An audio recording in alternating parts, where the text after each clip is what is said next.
Oh, What? live. We're live. We are THL live. Pride Battlegrounds tournament live. Welcome, everyone, to this fantastic Sunday afternoon. We've got a treat in store for you. We've got the second THL Pride tournament. This time, we're doing a little Battlegrounds action. That's right. We've got the 2021 THL Pride tournament coming at you. Myself, and it will be Saku casting for you today with our cameo superstar Mako in and out every now and then. How's everyone doing on this fantastic Father's Day Sunday? How you doing, Saku? I'm doing great, man. Doing great. Just enjoying the lovely sun. Not so much the hot weather and mugginess, but that's Nova Scotia for you. So that's it. Yeah. Little warm up there. I think we're kicking in towards the 26, 30 degrees Celsius for all you people who do Celsius out there. But we've got, to stay cool, got a little Battlegrounds action to keep you going. So just to run down real quick what the THL Pride tournaments are really going towards this week or this month is June is Pride Month, obviously. And this is our second tournament of the month that is going to be supporting the Trevor Project. The Trevor Project is a wicked organization that supports LGBTQIA plus members, and all of the donations, subs, merch sales, everything like that for the month is going to be going towards the Trevor Project. We're going to be doing a donation towards them for the month of June. And this stream is just one of those ways to hopefully, get us towards that sub goal, the donation goal throughout the entire month. So that's going to be awesome. We've got 3 lobbies coming at you. We're going to have 2 rounds per lobby. Top 4 are going to be moving on towards the finals. Should, take us to about 3 hours. So you'll probably be all right towards supper time. Yeah, enjoying dinner with the fam or your dad or your significant family. So yeah, it should be pretty exciting. I'm looking forward to how these matches go. I haven't played Battlegrounds myself, shamefully, in in a while, but do you know which tribes are actually kicking it live? Is it still like the Boers? Doing things. Quill Boars are definitely your favorites right now. Still, I think I'm pretty sure. Ever since the update, though, with Quill Boars not being in 100% of the games, it can shake it up quite a bit. You can obviously see things that aren't Quillboard Central. There was a lot of nerfs that went down. Recently, though, we did just see Flat Tusk got a nerf, bringing them down to you need to spend 4 gold to get a blood gem, and the Kangor's Apprentice actually getting a nerf, bringing it down to a tier 5 and a little bit of a health and attack buff or nerf. I guess it's kind of weird how you think of it, to be honest with you. Because you want it to die, but you also want it to survive. So it's one of those nerf buffs type of deal. Don't die, but survive. Yeah. Or exactly. Something to the effect. So, yeah. Yeah. So go ahead, buddy. Oh, I was just say that, that kind of catapults mechs into the scenario a little bit better, which mechs were a little bit underperforming, I think. So Kangor's on 5. And not only that, it actually makes your Discover pool on 4 or on 6 a little bit better. So that's always great to see as well. Yeah.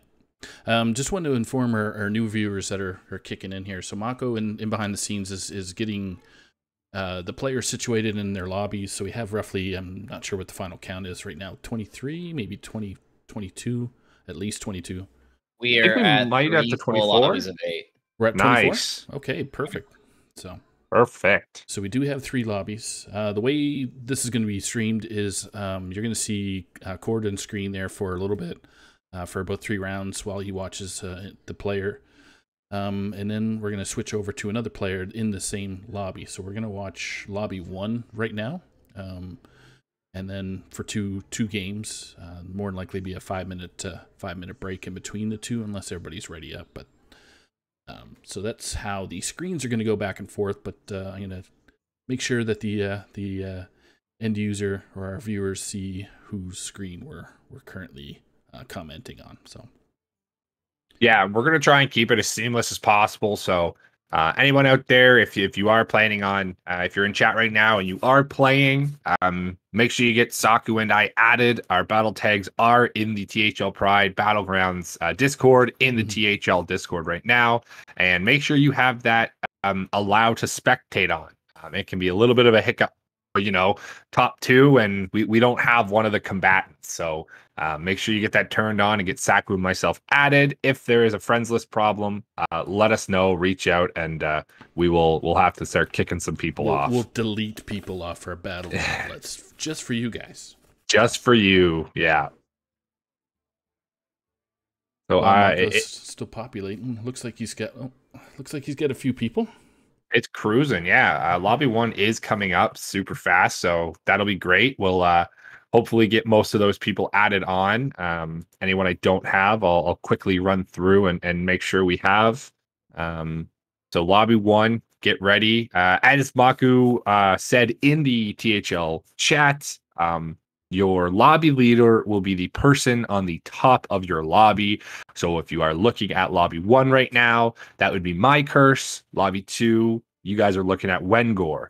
Those are their battle nets in there, so you can also get them added, and they will be your lobby leaders for your first match. Yep. So just bear with us here as we're rolling through some of the in behind the scenes work, typing, trying to spell it right, trying to make sure we have the battle tags right. Mako has spelling errors up to yin yang, so. The teacher, yeah, right. Teacher guy. So definitely. Yeah, that's pretty funny. So I got J Crick in 5th or 7th. Yeah, no, that's 7th on the press spreadsheet, but the 5th player, and it's funny. When I was copying players over for the layout, his name came right up. So. Oh yeah, we've got a lot of players who are actually playing in our THL series. We have a Battleground series here with the THL. We'll be coming into our 3rd season. I guess we had Alpha, Beta, and I don't know if we'll have a Charlie or a Season 1, but we do have a Battlegrounds competition in the THL, very similar to the way that the tournament's being run. We play on Fridays and Sundays. You'll lobby up to a leader, and you'll play 2 rounds, very similar to what you'll be playing today. And then from that point on, it's all seeded, and it's based off of how well your team does, how well the points spread out for you. There's playoffs, and we've had 2 teams so far as victors. The latest, Lemurs, was everybody's favorites. That's had Lee, J Crick, as we were just talking about on there, Mr. Incredible, and the last name is escaping me. I don't want to say Hoppa Bear because Hoppa Bear was on Bob's Bounty Hunters. BV Bat, I believe. BV Bat, correct. Yeah. So, sniped it. Very, very intense finals that came up. So it was great to see, and great to actually get Battlegrounds involved with the THL itself. So it's a good planning from our board crew there at the THL. So yeah, it was awesome to see. Just gonna show our viewers here the lobby screen that Malco is working on currently. So as you can tell by the first lobby, we have my curse, Mayako, I guess I'm going to call it, with you, Superhero, J Crick, Slynail, Yachtster, Liz John. Then we got second lobby is Wengor, Daddy Dwayne, Yurdo, UMR. Not going to pronounce that other one because I don't know if it's Korean or other. So somebody can help with that.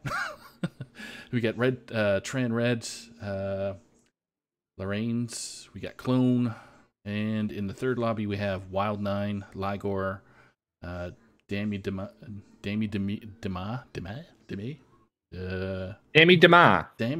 All right. And Fiancé. Jan's way, and then another two individuals that I can't pronounce because I'm not don't have my languages up to date yet. So we got ET Swing, and then we got Ali Card. So all right, do we have a lobby 4? Nope, just 3 lobbies. 3 lobbies. Yeah, nope, we're perfect actually. We got a couple last minute people in there. Yep. So we've got 3 lobbies of 8, 24 people. It's going to work out perfectly. Yep. The top 4 from each lobby is going to be progressing, and then we're going to be taking it from off of there. So it's working pretty well. Working out very nicely.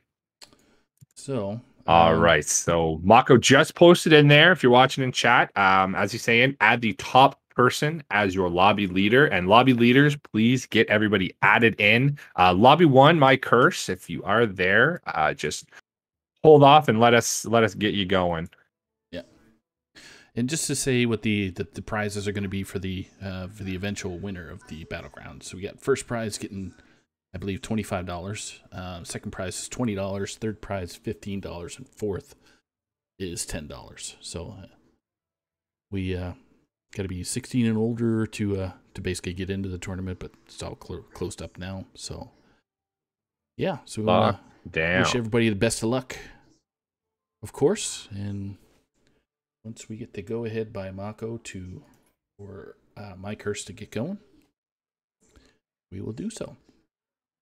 Yeah, they're just getting in their lobbies right now. Everything is good on the back end. So awesome. Now we just got to let everybody get into their lobbies, and then once those lobbies are completely full, they are ready to start. That is what we like to see. So just to show who we're going to be viewing first in the first lobby, you see it on screen now. The way. All right, yeah. So starting up, you got Mike Hurst, Miyoka, With You, Superhero, Jake Crick, Sly Snails, Yatchter, and LZ John. So few names that I pick out here: Mike Hurst, Jake Crick, and Yatchter. Know him very well. Yatchter actually playing on the captain of my THL Battlegrounds team. So Yatchter and Jake Crick was on that winning team for Lemur. So right. I expect this to be a very, very strong lobby coming through. Some of the other names there, we don't have, PR ratings for anybody or leaderboard rankings just yet. So it could be a little bit of a mishmash, but that's no problem there. I'm sure everyone's got used to this new meta, used to the new nerfs and things like that, and settled right down. All right. Just double checking a couple things in the background for myself from a visual standpoint to make sure all our lovely screens are where they're supposed to be. Gotta make it look good. Kinda. Gotta make it look good. Snazzy. That's the operative word. That's the operative word. Snazzarino. Okay. All right. Looks like we're okie dokie. Yep. Just waiting for a little bit more friends to be added. Everyone to get ready to go.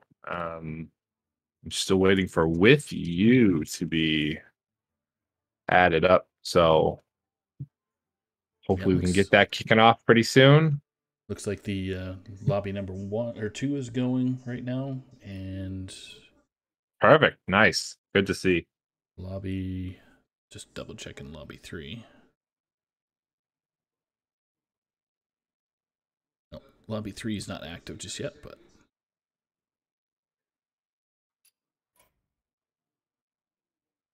okay. So what are the more popular heroes? Was there any new heroes that came out in the last couple weeks that some of our newer viewers may not or may have picked up for Battlegrounds? There's not too much new. Ever since the mini set kind of dropped there, and we had Mutanus, and I guess Mutanus and Gruff. are the two newest right now. Okay. Mutanus being a 0-man hero power, which is usually pretty powerful, but I don't think people have had as great a response to them right now, because it actually kind of removes a minion from the board, spits the stats out on a random minion on your side of the board, and then gives you 1 gold. So in the early games, it's great for minions you're not really looking to keep, and when your board is very confined and easy to, get those buffs on and get those early wins. But as the game goes on, it kind of falls off, because once you're set in a meta and you don't want, certain areas, certain buffs to go to certain things, it can be a little bit awkward because you have to keep your board pretty small. Now with Guff, I think has been responded to a lot better by the community. That's giving a +1/+1 to each tavern tier minion. So a very interesting build that way, to basically tavern up, tavern 1, 2, 3, 4, find those great minions, find those stronger minions, and go through that way. So I expect to see them. I expect to see, we obviously had Maiev getting kicked out as she's been overperforming, I would say, to say the least, in the Battleground scene right now. Pretty standardly getting, into top 4s, if not top 2, top 3s. Yeah, I was just going to ask. I noticed that there were some comments from some of the players on Twitter and other various social media stuff. It wasn't really a popular move, but that hero itself was really powerful as it was in before it got removed. Yeah, Maiev had an interesting life, I guess, because when she was actually brought into the game, she was removed originally, and then actually came back into the into Battlegrounds with a different style of hero power, and it didn't really work out very well. So I'll be interested to see if they change her up, trying to see, what you can do, because abusing gold in Battlegrounds seems like it's some of the best ways to get ahead. Barov, Omu, characters like that, if they get the gold to kind of just ramp up, I guess Omu, you don't get the gold, but you definitely save it on your tavern tiers. It's a great way to just snowball out of control and get to those tier 5, tier 6 minions really, really early.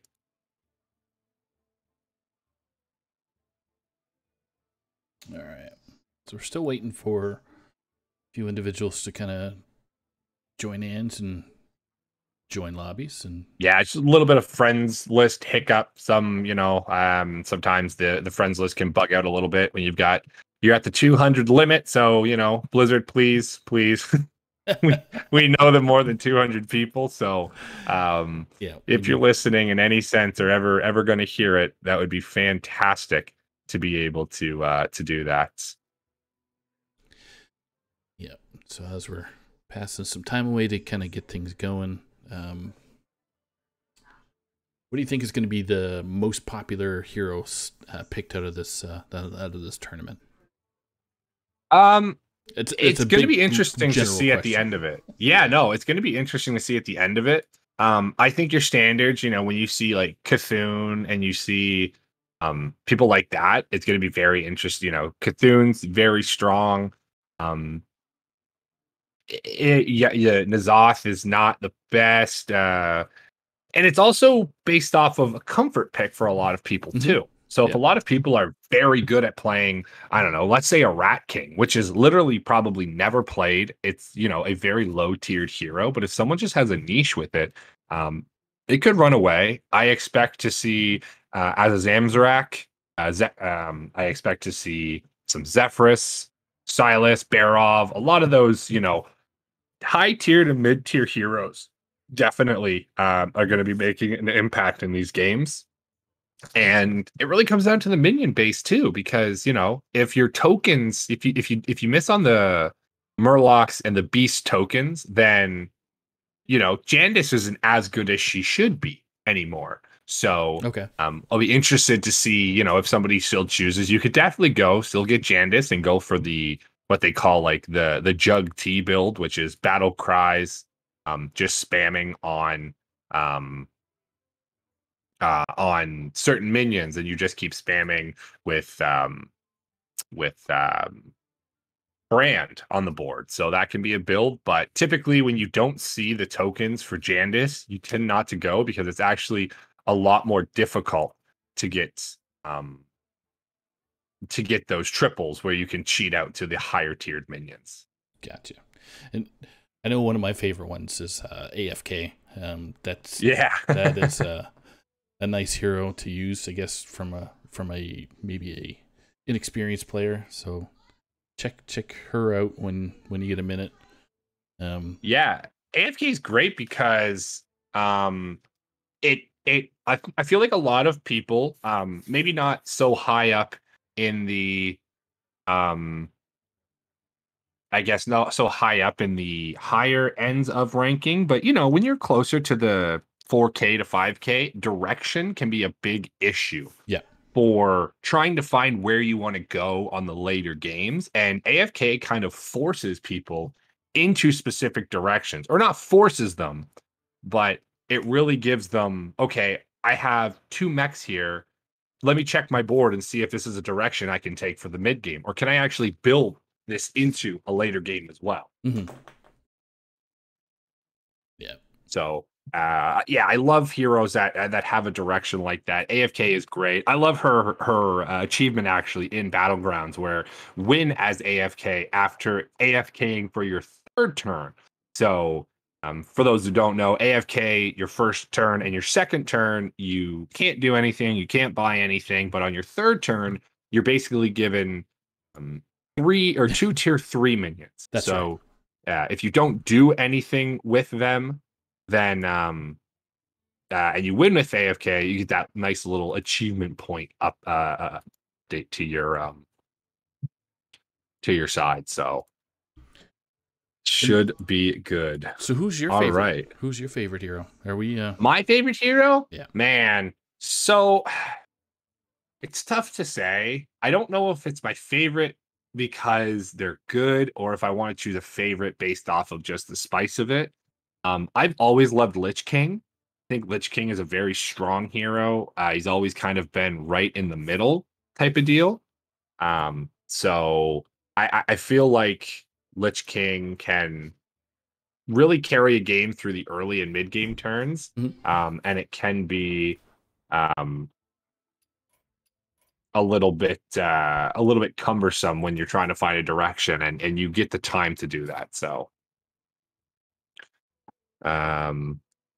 other than Lich King from the OGs, I think I said earlier, Rat King. Rat King was usually one of my favorites.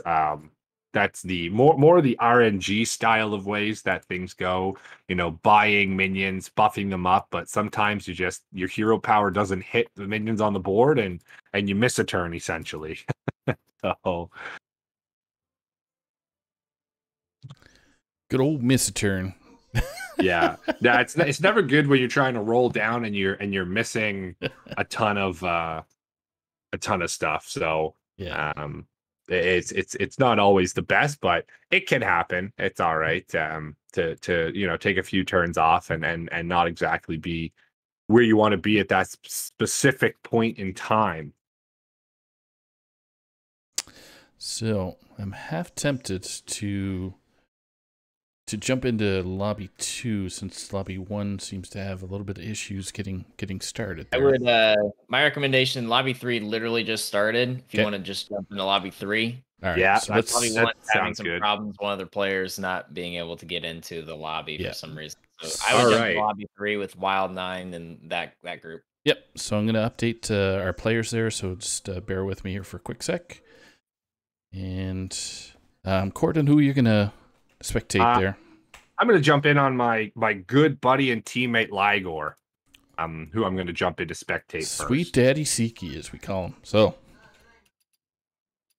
he is the father to Wangor and to Yachtster. So it's good What to better see. way to say Happy Father's Day than coming in on the one father I know is playing. Yeah. All right. So it shouldn't be too much longer here, folks. My typing skills are adequate. So Gotta get that APM up, man. well, I know, right? Oops. Spelling is going to be correct as well.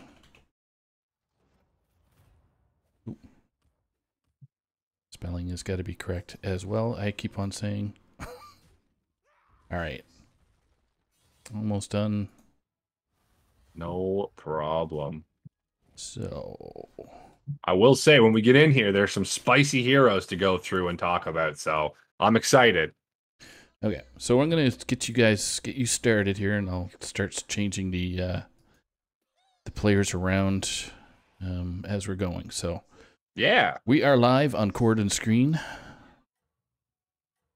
Live with me. So we are spectating Ligor right now. Ligor actually has found the mana Millhouse Mana Storm. So classic hero, pretty strong, very nice. For where we get too ahead of ourselves in this game currently, we have elementals, mechs, dragons, beasts, and demons. So that means no Murlocs, no pirates, and no Quillbores. So right off the bat, no Quillbores, get them out of here. Pretty standard turns going through. Some heroes I'm going to say you got to look after. We've got the classic Hook Tusk coming in right now. We've got Cthulhu, who can really scale out of control. Omu is getting up there, still Tavern 2, so hopefully Omu is able to abuse a little bit more of that hero power. But Ligor self here is on, found the 2 red whelps. I'm going to be able to deal a little bit more damage to the board. I'm just going to use this refreshing elemental, massively useful for the hero of Millhouse Mana Storm, able to make that typical reroll that costs 1, but for Millhouse costs 2, costs 0. So awesome use of the refreshing elemental ability there, and going to save him a little bit of gold next turn. Can actually just buy 3 units for next turn if he so chooses with a free roll. All right, so we see on the board here, Spawn's not bad. We do have the Twilight Guardian as well, but just to buff up those red whelps and deal 3 to some random minions, and might take the free roll. We do miss the dragon, but being able to buff up this Homunculus is never going to be a bad move. Okay. Just starting to get the characters in line here, so you keep on doing your thing, dude, while I am doing the do. matching heroes with our players. So perfect. Bob's ever wondrous coaching skills. Bob is probably the nicest person ever, right? Other than you, Saku. Second to me, yeah. I would definitely say that. Other than you, who is the actual nicest person I've ever met in my life. Yeah. Bob comes in at a very, very close second. Imagine. Me overruling Bob. He's just so he's that father figure we all are looking for on this beautiful day, right? I mean, Bob really is the father figure that we've been looking for. That is even if you've got the dad in your life, it's the way that you want to see it with Bob coming in. So Ligor is gonna spend this turn. He's gonna finally tavern up to tier 3. Finds that second refreshing elemental. So we're sitting on 2 pairs for Ligor here, with a free reroll next turn. So in a very dominating position at this point. This is kind of where Millhouse does do well, though. He's able to flood the board really early on, and it's just able to kind of overwhelm the opponent with sheer stats on board. We're going to be coming into Wild 9, who is playing Zephyrus the Great. So we'll have to see how this goes. Wild 9 did just take a close loss to Ariana there. So we'll see what is going to go down. All right, almost done.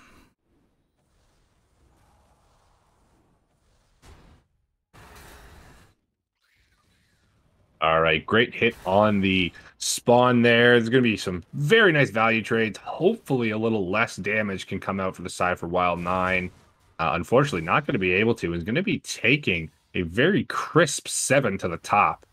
Ooh, that's get hurt. Yeah, coming to turn 5. 7's not awful, but, you know, definitely not where you want to be.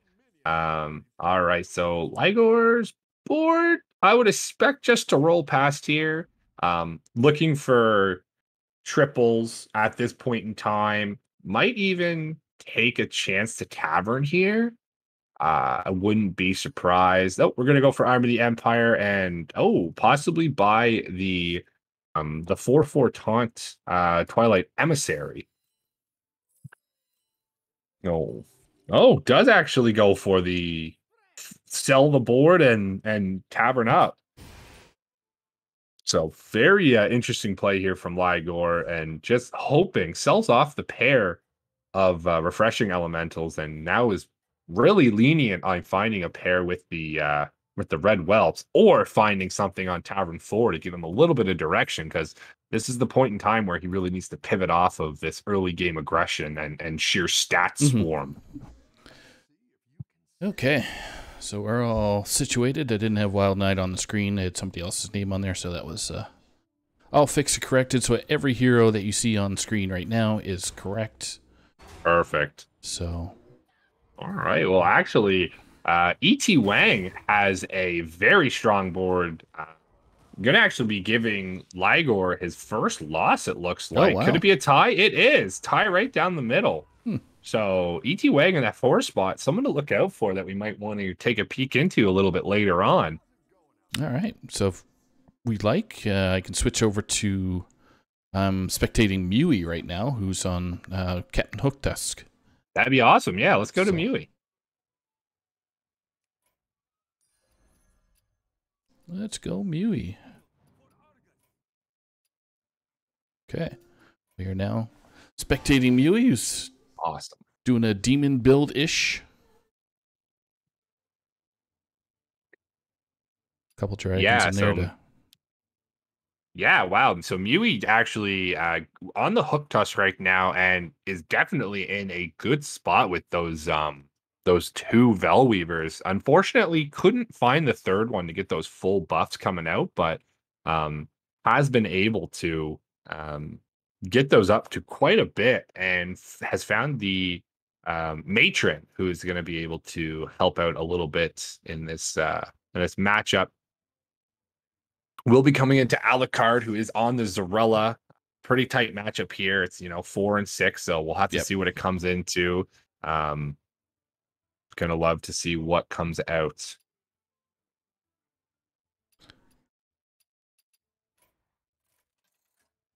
All right, heading into battle. Ooh, now this is a mech build coming out of Alucard here. Yep. I have my HS tracker up that's giving me some percentages that are... Yeah, not in favor of Mewy if I were to ravage a guess.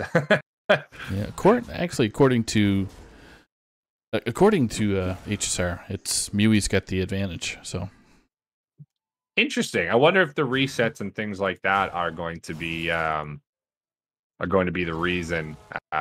We'll see it.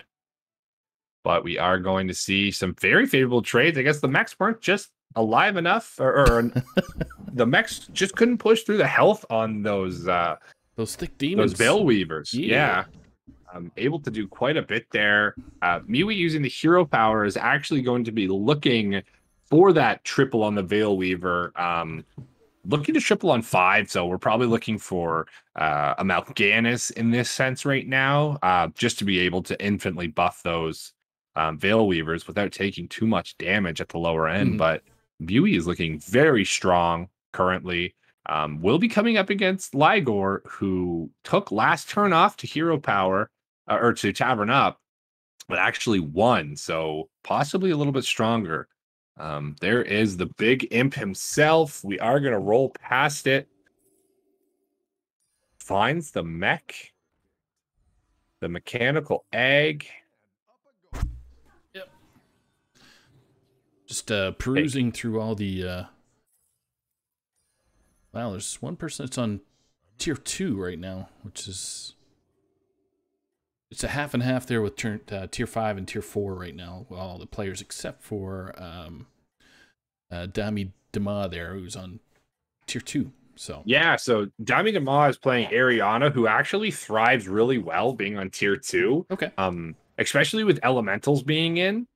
There's some very, very strong elementals that low, and with Ariana being able to get 7 minions a turn after you've re-rolled, I think it is 7 times, I believe. I can't remember 100%, or it could be 5 times, but basically you get a full board, and then you just get your pick and choose of whatever elementals and things like that you're going after. So pretty good. But I mean, on the side of Mui, Ligor looks like he might be taking a little bit of damage. There's a pretty good roll on the side of the death rattle, but looking to clean this up, and pops the egg, and I would take that favorable trade. 5 damage to Ligor there. Yep. That's pretty low compared to what it could have been. So, all right. Get 2 more views out of Mui, and then who are you spectating? I'm currently on Fane Sway, who's playing the Omu. He's on level 5 right now. He's got a little bit low health, so we might have to make a quick shift if that so happens. So good thing we got two more turns on Mui. That sounds perfect. So just trying to find these pairs or these triples is Mui right now. Trying to be able to abuse. We do have a triple water droplet if we do so choose to grab it. Might need to find a little bit of direction. Hopefully grab that Mal'Ganis is what I think we're really looking for. All right, roll the dice, and we find Battlemaster is a demon. You're at a decently low enough health. I think it's really your take. Kangors is interesting because you do have the mechanical egg. But we do go for the Battlemaster. Going to be able to push a little bit of damage to ourselves and buff that up just a little bit more. Crystal Weaver picked up to buff up our nice demon board here. We get another oof. Yeah, another Meko egg coming down there. Interesting that we're still playing those. I feel like they might be the first things to kind of get the kick out of this meta, or out of this comp right now coming out of Mui. Yeah. Don't disagree. All right, so buff coming down for Wild Nine's board. Wow. Divine Shields across the board. Mui hoping to get some trades, but I think the board is just way too large on the side of Mui. According pops to the egg. Yeah. I mean, we can't even get through that Battlemaster. Yep. Yeah, like we're not killing that Battlemaster. We're just hoping. We do get 2 clean trades at the end there. Gonna save us 2 points of damage, which could come down. Puts Wild 9 down to 8. Oh my goodness. So we do have an elimination. So it is the person that was on Cthulhu. So yeah, just went up and took a hot shot. So unfortunately, not able to get off to that extremely great Cthulhu start that typically you'd like to see. Cthulhu is the best scaling, I think, when it comes to natural scaling, as you just press the hero power and you get to you buff your board across your board. So easy. All right. We got one more screen with Mui, and then we'll flip over to you, dude. So Mui found that Veil Weaver triple and was able to then find the Mal'Ganis as well. So very, very nice. Finally gets that direction, I think, that Mui finally wanted. Has a decision, going to hero power, finds an Imp Gang boss, so a little bit more buffs across. And we do have the Juggler in hand, so could become a little bit of an interesting buff.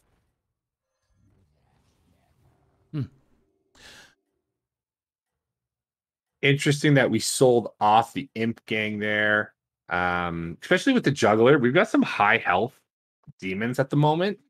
So Juggler's not going to get as much value as you really would expect. I actually might have liked to see the other mech egg go if we were selling the pair to begin with. Right. But we saw it a little differently. There are quite a few Divine Shields on the side of Alucard, who's beginning to go a little bit of a mech taunt build with those Yashiraj champions, but there is a very large Veil Weaver on the side of Mui, and I don't know if we can get through it. Looks like it's gonna get through. 45% loss. Not quite enough to put Mui out, but nope. Oh, we got a couple. We got cleared. Whoa! All we kinds got of eliminations. Yeah. So we got AT Wang at 7th technically, and then we got Wild 9 at 6, and Ligor at 5. Yeah, just getting absolutely 3 people getting blown out right there. So that's pretty crazy. Yep. All right, so we're switching over to Corridon screen here. Yeah, so we're sitting on Fane Sway right now, who has, after taking quite a bit of, getting kicked in the teeth as Omu has finally found, is able to power up to level 5, Tavern Tier 5, and has been playing the Caligos and, has been really eking out a lot of wins. Actually put 2 people out so far, so very strong. The health total does not really show how strong Fane Sway is right now.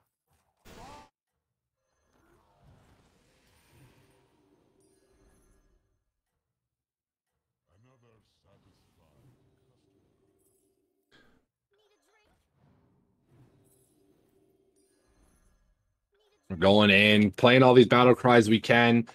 Teas and Jugs are obviously the best with the Caligos right now, as we do have a demon to buff in the sense of the Soul Devourer. This poison is going to be able to do dividends into this board of Fane Sway. Hoping that we can snipe, and we do snipe the Deadly Pour. So full reset coming out from the Imp. Mal'Ganis is going to be taken down, but I think this spells disaster for Mui. Yeah, Mui's. Yeah. It's only 98.8% chance for lethal. So we're getting there. Yeah, so Mui taken down and is taken the first in the top 4 is taken down. Good points there for Mui. So our top 3 right now, we've got Dami Dama, Alucard, and Fane Sway. Very interesting, as Dami Dama, as you mentioned, he's still on Tavern Tier 3. Been on Tavern Tier 3 for a very long time. That is crazy, but like you mentioned, it's how the meta's going, or how that hero focuses, right? So yeah, it's going to be pretty insane. It's really cool to see somebody take a hero that's maybe not in the utmost best position. Mm-hmm. I really like this play by Fane Shui right here, is just using his total he knows he's at level 5, so he really knows that no matter what happens in the next round, if he loses, it's not going to be by 2 health. A Tavern Tier hit from any of these individuals right now is going to put him out. So playing that battle cry of the homunculus is actually just, it doesn't really matter at this point in time.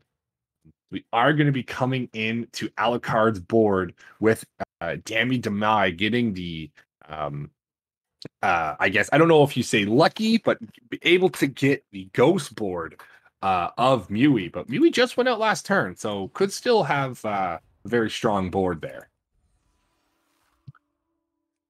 All right, back to the Divine Shields with the Yashiraj's champion getting buffed up across the board.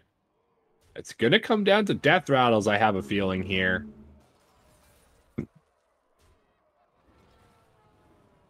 All right, we're finally going to see the Spore is actually running into a Divine Shield. That is not what you want to be seeing from your Deadly Spore.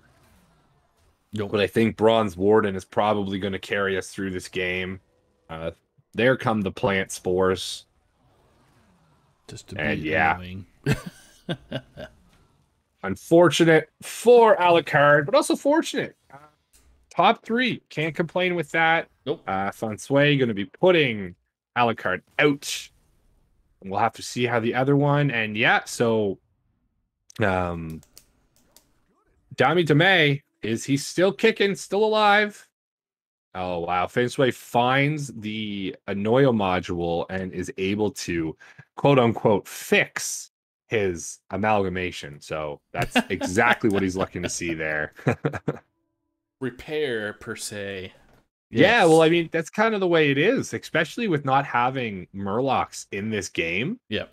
He hit his best rolls in getting the poison because there was no other way to poison that minion. So, really, really strong roll from Feinsway. Finally able to get that, I guess, perfect, as you would say, amalgamation, or amalgadong, as everyone likes to call them. And really just trying to see if he wants to end on a cleave here, I would assume. Trying to see if positioning is going to be a big issue. I don't think these two have met yet, or at least not in recent times. So yeah, I was just going to trying to lead out with specific things could be a little bit iffy. All right, are going to lead with the deadly poison into a board of beasts is what we're seeing from the side of Demi Demai. 3 of them at least. Classic. This is actually going to pop. Okay. Wow. That is heartbreaking. Maybe Demai, the ghoul, unfortunately not doing exactly what it should have been. There is still a chance if these trades go very favorably, we could see a tie, or actually Demi. Ooh, look at that. We're going to see a tie. Look at that. What a great tie. I thought for sure that Feinsway was a fiancé, or however way we pronounced it. was gonna win that one, but yeah, we'll have to get pronunciations afterwards. Yeah. A lot of unique names, so that's always great. But now that was an interesting game, right? It was. Yes. They've seen each other's board, so they know what to expect. So, for instance, Feinsway sees a devout, selfless protector here. I'm taking that out all day. You know that there's a divine shield popper on the other side. Yep. Ooh, takes the Myexna for the extra poison. Do you need also poison? Not awful. Yeah, it's. Ooh, there's the selfless. I don't know. We can buy the selfless if we sell what we get off of this Mirazon. So we can sell the Rabulus, and actually takes more buffs. That's good. I can't get that selfless in there. Enough. No, I guess from the side of Fane they're saying, I know you don't have poisonous on the other side. You just have big minions. So I would honestly like to see the 1144 and the Bronze Warden closer to the front to pop off divine shields, so our bigger minions aren't running into them uselessly. All right, so down goes the first poison minion. We are gonna get, hopefully, does get some very, very good divine shields and gets the reset. Yeah. Oh my goodness! Wow. Oh, poison hit a divine shield. Okay, so it looks like another tie. Another tie. No, that'll be victory. Oh no, actually. There you go. Okay. Yeah, that last trade into the Rangor. Yeah. Whoops. Dang, and not like you can control it, but yeah. Oh man, it's funny, as I said earlier, the playing that homunculus with the 2 damage to phase, he actually got killed he would have been alive if he hadn't have played that homunculus, because Dammy stayed at such a low tavern tier, and it was just the Veil Weaver that survived. He hit him for 4. If he stayed at 5, he could have came back and swung through. That is hilarious. All right, so as the players are ripping through here, we'll just go over what happened in lobby 3 there, with Wild 9 coming in 6th, Ligor at 5th, Damien Dema coming in first. We got Fiancé Sway.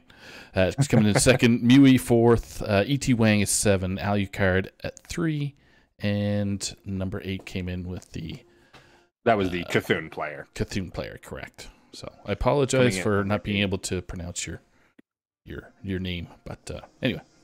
Yeah, if you do hear us right now and we're mispronouncing anything, or you would like to be called something different, definitely hit us quickly. We're a little bit of a delay on the stream, but we will be. Like we can 2 get any of seconds. your messages and stuff like that. So don't feel obligated that you have to hear us butcher your names or not call you by anything. We'd love to give everybody an identity here. So yeah, definitely call us out on our horrible pronunciations. We're just 2 Canadians butchering the way through the English language. So yeah. So the results are almost in, and Wild 9 just basically said, whenever you guys are ready, we can pop it off again. So yeah. Do we have the lobby? I'd love to see how lobby 2 kind of turn around as well. Lobby 2 still looks like it's ongoing. Lobby 1, I think lobby 2 might be in game 2. No, I think they're blowing through. Lobby 2. Lobby 2 started way before everyone else. They're in game 2 right now. Yeah. Okay. There's a few oh, okay, never mind. I'm Gotta seeing refresh, did not bud. tie. Yeah. Seeing did not tie as not submitted their stupid stuff. Anyway, it's all good. So lobby 1 is still trying to finish. So lobby 2 is on the second one. So we have who came in first there? So another person that we can't pronounce their name, obviously. Yeah. We got Red Tran. I'm gonna put it up on screen here so our viewers can see real quick. Follow along. Yeah, Tran Red coming in second. Yep. You got Udo or URDO coming in third. Loranz coming in fourth. Yep.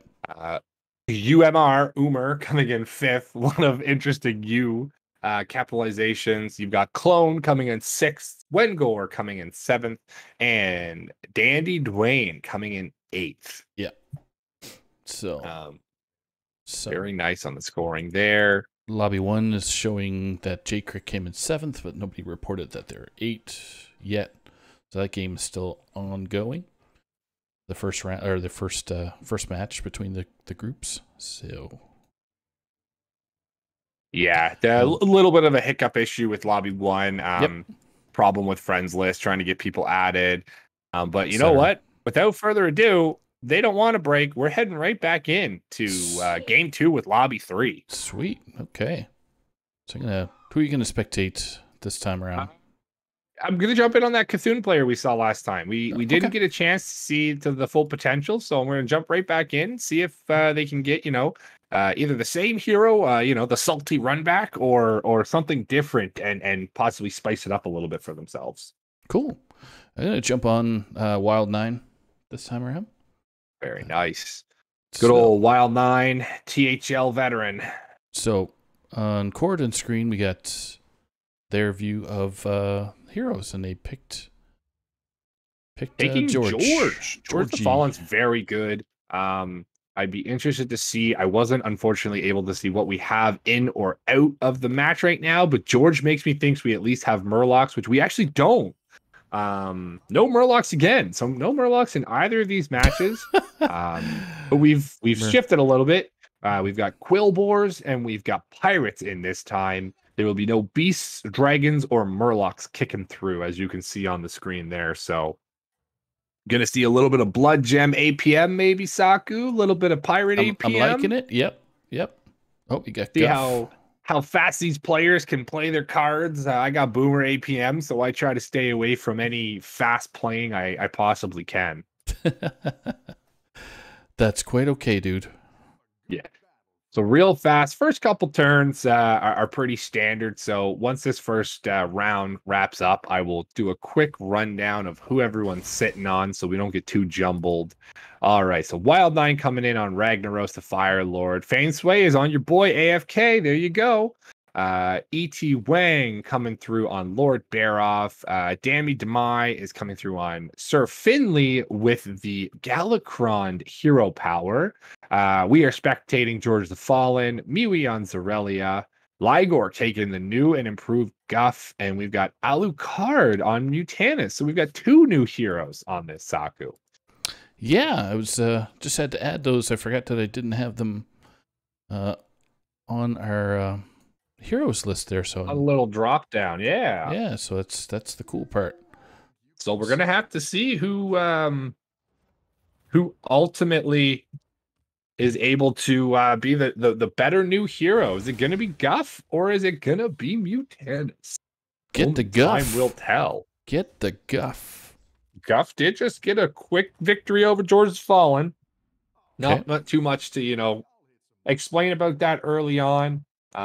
These earlier turns, depending on your hero, are pretty straightforward. Right now for George, we could go with something for, sell this droplet and the Celemental, get the water droplet and double buy. We could also just single buy and hero power this Harvest Golem, which, yeah, I think that's what we're going to go for. Try and help out and stabilize a little bit of this early game coming into the turn 4 and 5.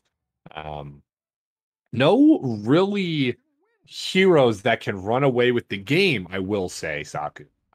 Except for Lord AFK, Baroff. AFK can if she gets the right high rolls. But I'm looking at Lord Baroff. If Lord Baroff can pick off the proper betting system, then I think he really has a really good chance of just running away from this game. Very valuable there for the Divine Shield, picking up the tie.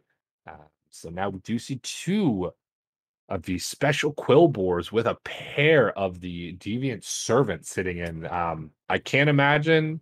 Oh, gonna go for an off-curve level. Ooh, Salty Looter with a captain is an interesting freeze if we choose to do it. We can also just Tavern up next turn if we're not scared, go to 4, and then find a direction from that point. I think we're looking in a pretty good position right now. All right, so get all the heroes lined up. Out of all the heroes that are listed, who's got the advantage? I know comps come in. That's a loaded question, obviously, but it's a little loaded. But I do really enjoy the Lord Baroff. I do think if Baroff is able to get the bets, Baroff can definitely just run away with a game. It's very difficult to say. No Murlocs. George is going to struggle. Final answer, I'm going to go with Baroff. I think has probably the strongest chance right now. I'm almost thinking Rag, but there's a Ragnaros player myself that I enjoy watching whenever she's Ragnaros is Hoppa Bear. Hoppa Bear kills it with Rag. Every match that we saw Hoppa Bear during the THL Battlegrounds, when they chose that, they won. They always came first. So, yeah, Rag is one of those heroes where if you're not really getting your hero power online, which is a sulfurous. So, those who don't know, Rag's hero power, I'm just going to mouse over it a little bit here for you. You can read it yourself. But after you kill 25 minions, it has to be opponent minions, you get sulfurous. And sulfurous gives you a +3/+3 to your most left and most right minions. So positioning matters in what you have. Seeing mechs in is usually and elementals is usually the best for Rag because you can buff up a Divine Shield taunted minion on your backside with a Wind Fury or the Fire Elemental in your first one.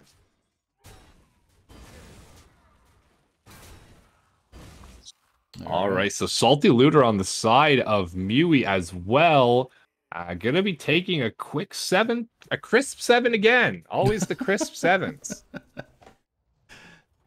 Next round, we'll switch over to my view with Wild 9 on Ragnaros. Perfect. So we do find some pirates finally on the side for George here. I don't know if we'll run past the Yoho. I think we have to take it at this rate. Might Ignition for the little bit of a buff, and now we're going to give the Yoho a Divine Shield. I think George is going to be in a good position going forward. Okay. Especially, I think we're going to see a tavern up next turn when we're about to leave. See a tavern up and possibly buy a decent statted minion with the water drop that we have sitting there. We need to find a little bit of pirate APM action on the side over there.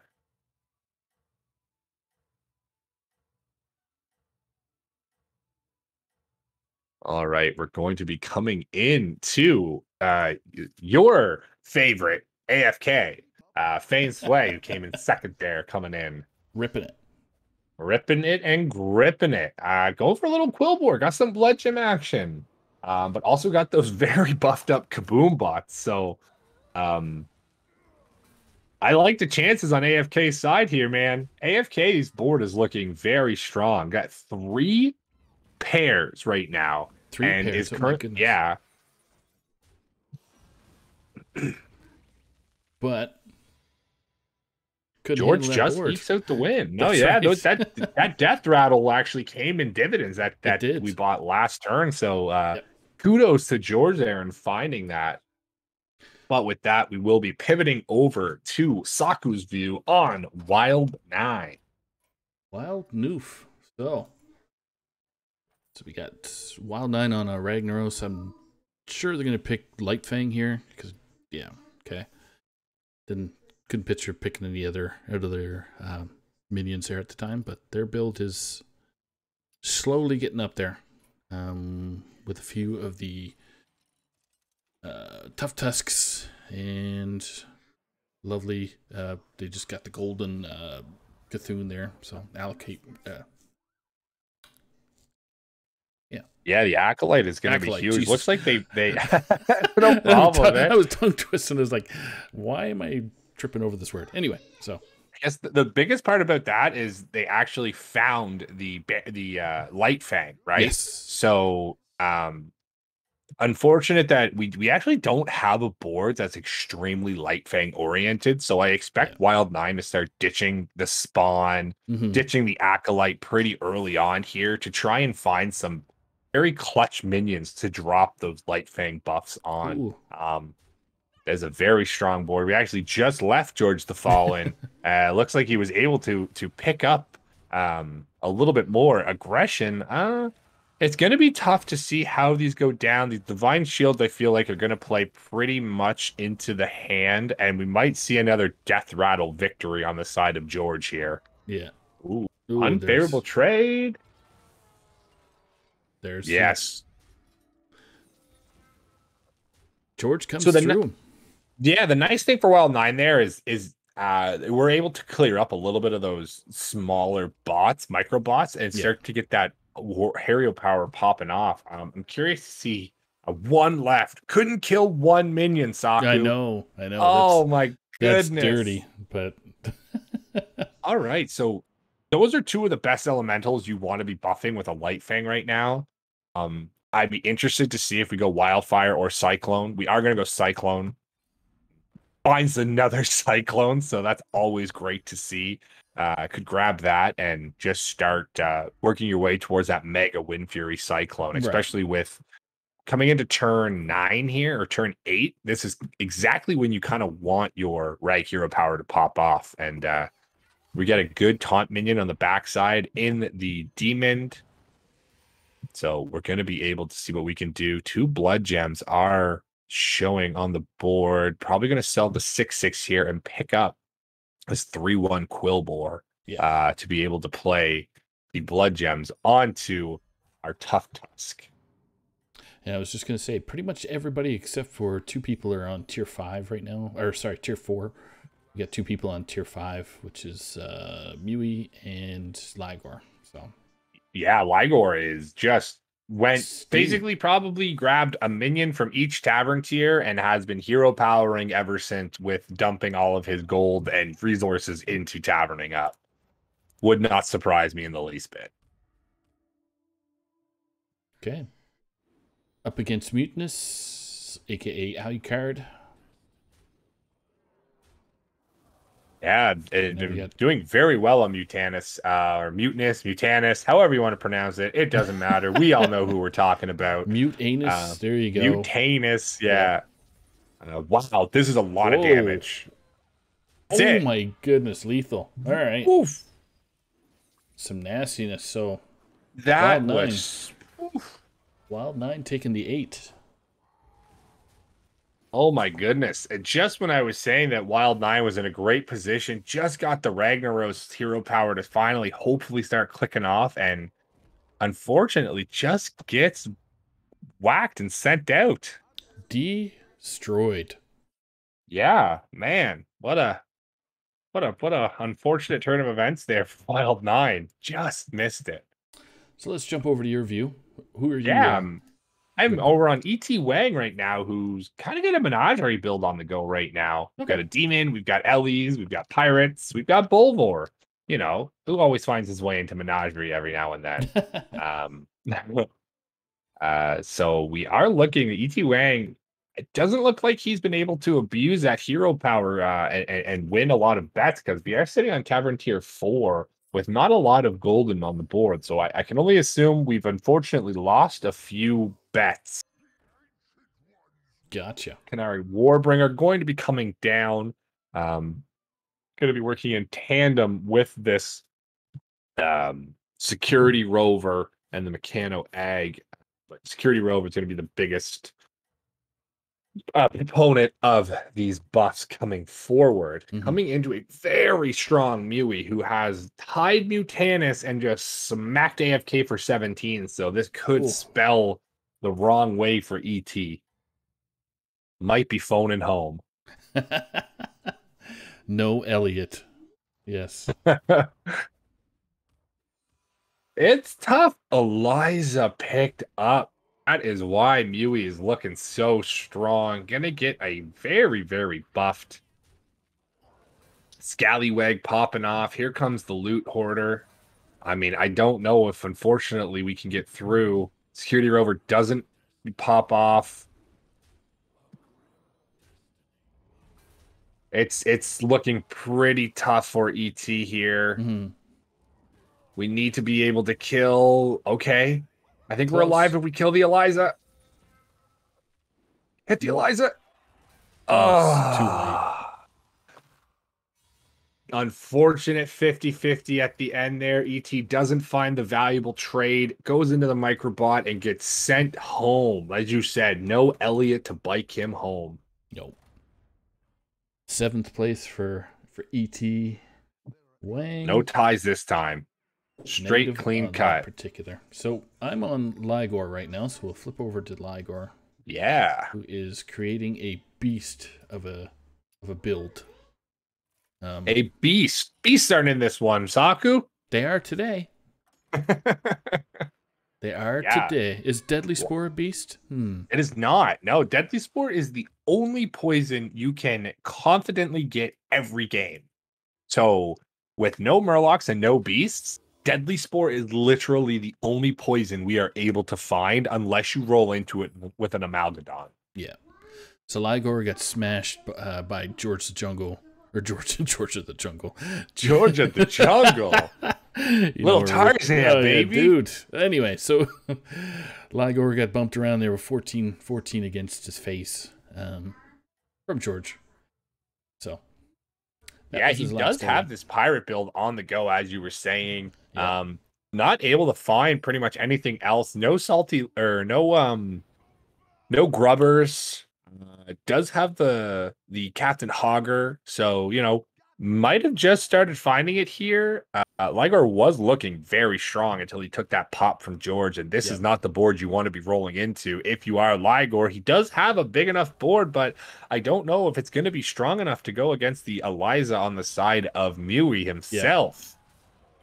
It's 63% chance that the Eliza's gone. That's it. Oh man! Oh no! Eliza traded back. Oh, just got there. Not enough minions to take care of that 47. So, it really came down to the Elizas there, and they both actually got picked off at one turn after another. So nothing crazy. The buffs kind of got played out. We do have a 6th place here. AFK. Fans Way. Our 2nd place in game number 1 is actually going to be taken out in 5th place here? 6. 6th. I can't count. Neither can I. I just had to Yeah, double look, and it's like, oh, that's all right. it. 7, say 8, 7, 6. Here we go. Oh, look at you counting backwards I know, too. dude. You're smart. Don't get me to Wow. recite Whew. the alphabet backwards either, man. It's gonna be bad. Anyway, It's gonna be a massacre. So Ligor is just looking to, he taverned up, I believe, or has been rolling and not finding really what he wants to do. Does have the second Hogger, and there's valuable minions on the board. Gonna take the strong arm, probably buff up the Eliza, I would assume. Yep. You don't want to get picked off as much as you possibly can. Can't buff yourself. Nope. Ligor. Nope. Here we go. He's gonna there's try. No coaching. He's gonna try. Damn it! The red arrows trip me out. I guess he's thinking, is there a like what? I can't see why we don't buff the Eliza here. I guess the hero power. Oh, he just doesn't want to play the Hogger. I understand that. So, basically, he doesn't want to lock himself into the Hogger because that 4/3 spot right now is his flex position. Okay. If he were to play the Hogger and end on the Hogger, he'd basically have to throw away the pair that he has, or he'd have to get rid of a very buffed up minion as he's been going through. Gets a fortunate roll into the ghost here.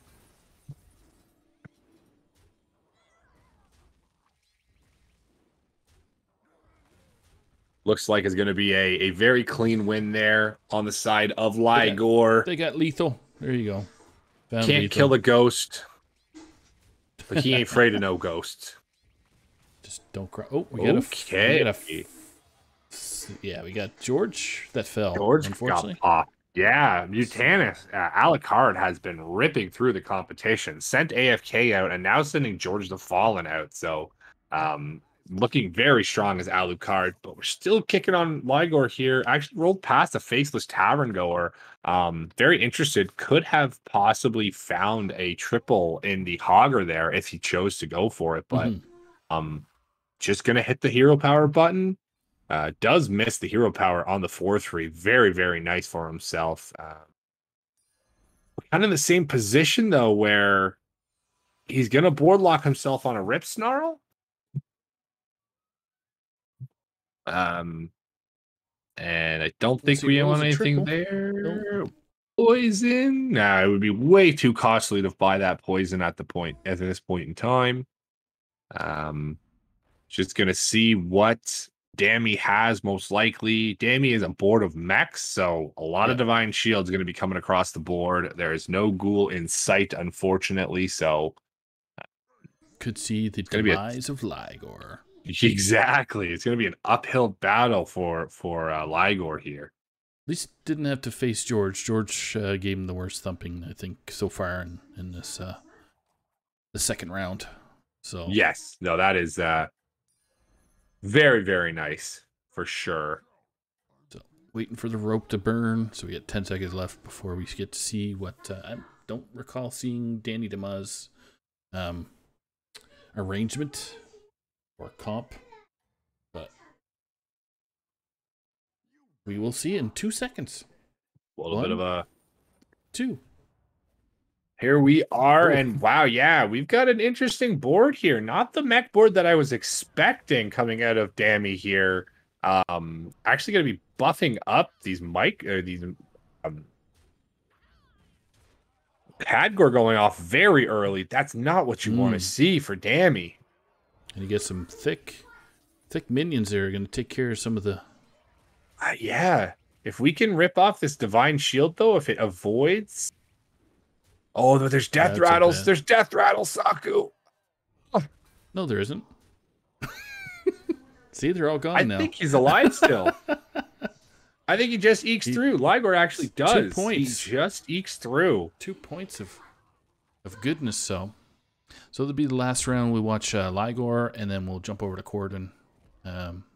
Who are you spectating currently? I'm sitting on Alucard here, who is playing on the Mutanus, actually has been on a very strong streak, but just got popped by Mui as the Zorelia. So Ligor is coming into Mui right now and gonna have to be prepared to be facing a very, very strong opponent.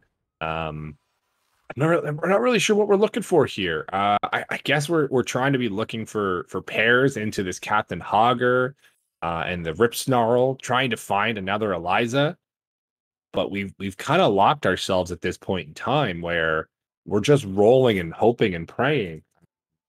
No faceless tavern goers either to force those pairs. You could end on a battle master here, but then you miss your hero power. So we're just going to hero power and pray. It's all you can do, man. Hero power and pray. Fingers crossed. See what fingers, toes, everything crossed for anything Ligor. You can cross your arms, your eyes. Coming through in a few minutes here. We're going to see if Ligor can take down the number 1 or if he's going to be sent home on Father's Day in the 4th spot. Ooh, 99% lethal is what we are. Yeah, this is not quite scam build, as they like to say, coming out of Mui here.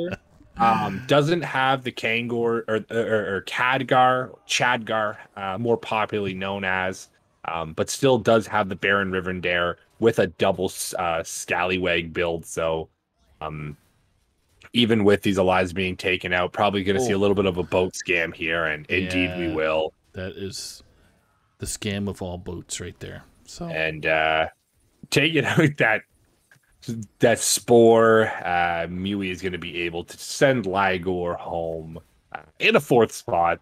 Yeah, nothing wrong with the 4th spot there from Ligor. So jumping over to Corridon's view. Yeah, I'm sitting here on waiting on Alucard, who's taken 2 losses actually after a very strong showing this game. Alucard is taking two quick losses there, but in that being said, he actually rolls the lucky of getting the ghost now. Huh. So coming into the ghost here, Mui and Dammy are gonna have to figure out, who's surviving. I don't know if anyone can hit anyone for 28, but I wouldn't be surprised if we saw somebody go down there. A lot of rolling here for Alucard, just trying to find anything to end on. Finds a microbot, but you're board locked, my friend. You might be eating one of these minions, maybe the 4 or 5 at this point in time. If you really want to get that replicating menace on the board, could also just wait a turn. You're coming into a board of a ghost, but the ghost did just lose last turn, so it's not your atypical 3 or 4 turn away board that hasn't been buffed. This one is as fresh as it could be. Should be okay with just the sheer size of these minions, but Eliza can get out of control pretty quickly if it's not dealt with, so we'll have to see. Rip Snarl coming down, Blood Gem in the hands. These trades are going pretty valuable. Ooh. I think the Death Rattles are going to save it out here for Alucard. Oh, maybe not. Yeah, okay, right there. So, tight one. Good hits. Yep. Yeah. Very tight, right down to the end there. And, we actually saw Dammy took a shot and smacked Mui. Going for. So nobody out yet. Still the top 3 here. Alucard sitting in 3rd at the moment. Mui in 2nd on the Zorelia, which we're going to see. And then we've got Dammy, who was the winner of Lobby 1. So, I mean, Dammy has had a extremely strong showing in this Lobby 3. Agreed. I'm spectating Mui right now, but how's that look? Very interesting. So nice.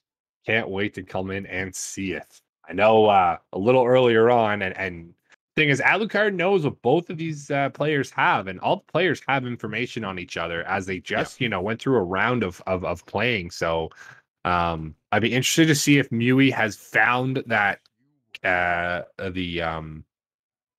more scam build quite yet. I know they had it earlier on, so not just yet. They just goldened their what you do Rivendare. So oh boy, trying to select from Slywick and Reaper. Picked Reaper. Double replicating going to come down for Alucard here. He still has 6 gold if he wants to start buying some stuff. Might be looking at just getting a gold grubber.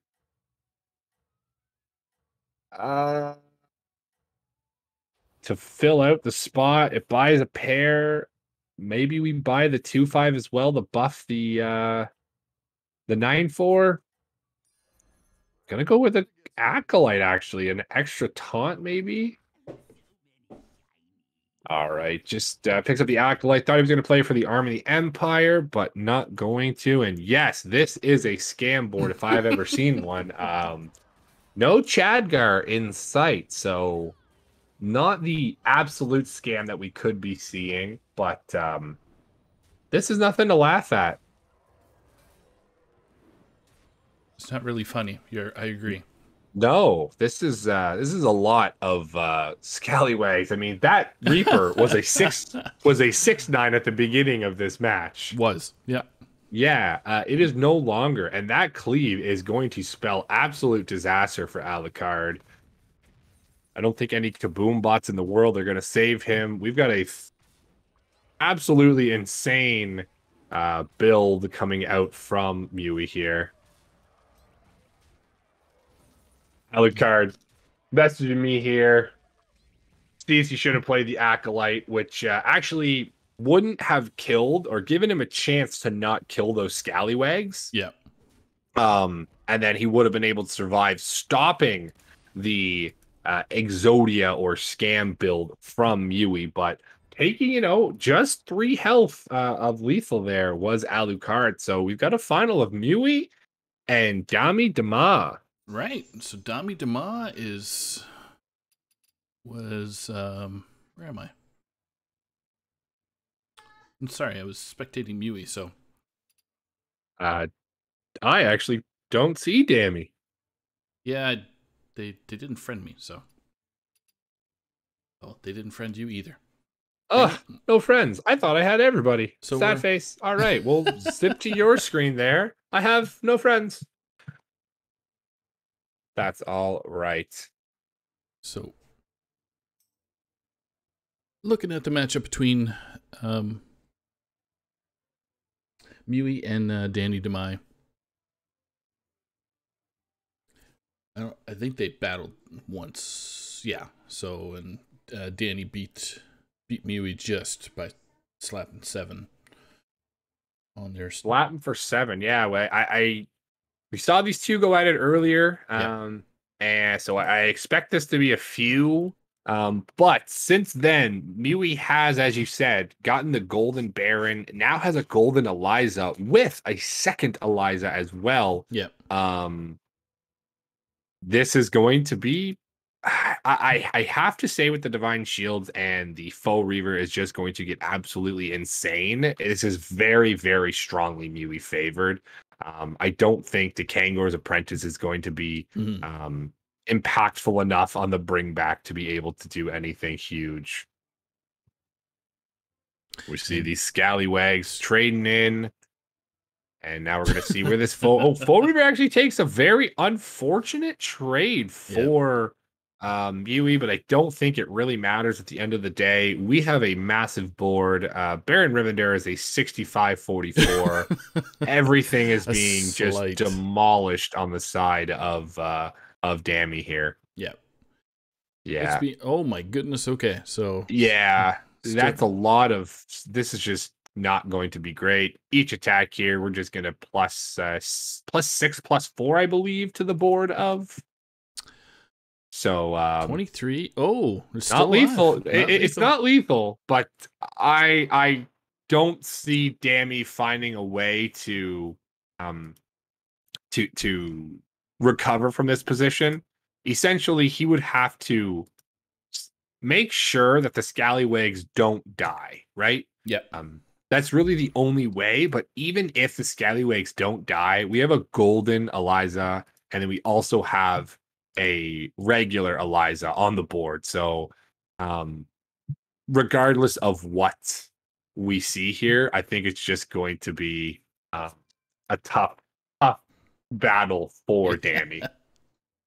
And thought it was freezing a brand, but I don't think we really need the brand freeze. We do have another Amalgadon, so we choose to play it or just triple and play it. I mean, the world is in Mewie's hands at the moment.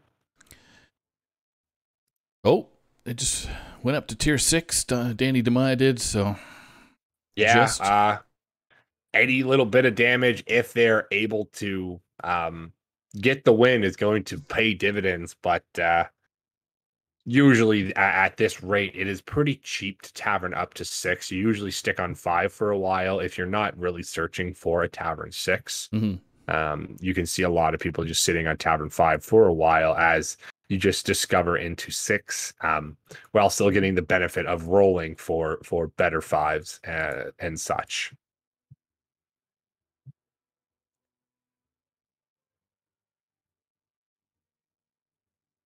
And Danny DeMai just takes the high road and just said, okay. Like that, yeah.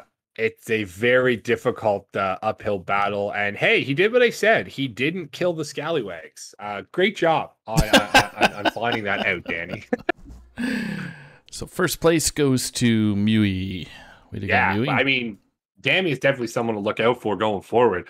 First and a second in these lobbies. So very, very strong showing. I believe that's 18 points for Dammy. If my point knowledge is correct and I'm doing math the way that I know how to do math. So we'll review real quick. Well, I'll throw it on the lobby screen there. So our no capture's not working again. Okay, so just verbally, what happened was Wild9 came 8th, Lagor 4th, Dammy DeMai 2nd, Fionway, something 6th. Mewy 1 came first place.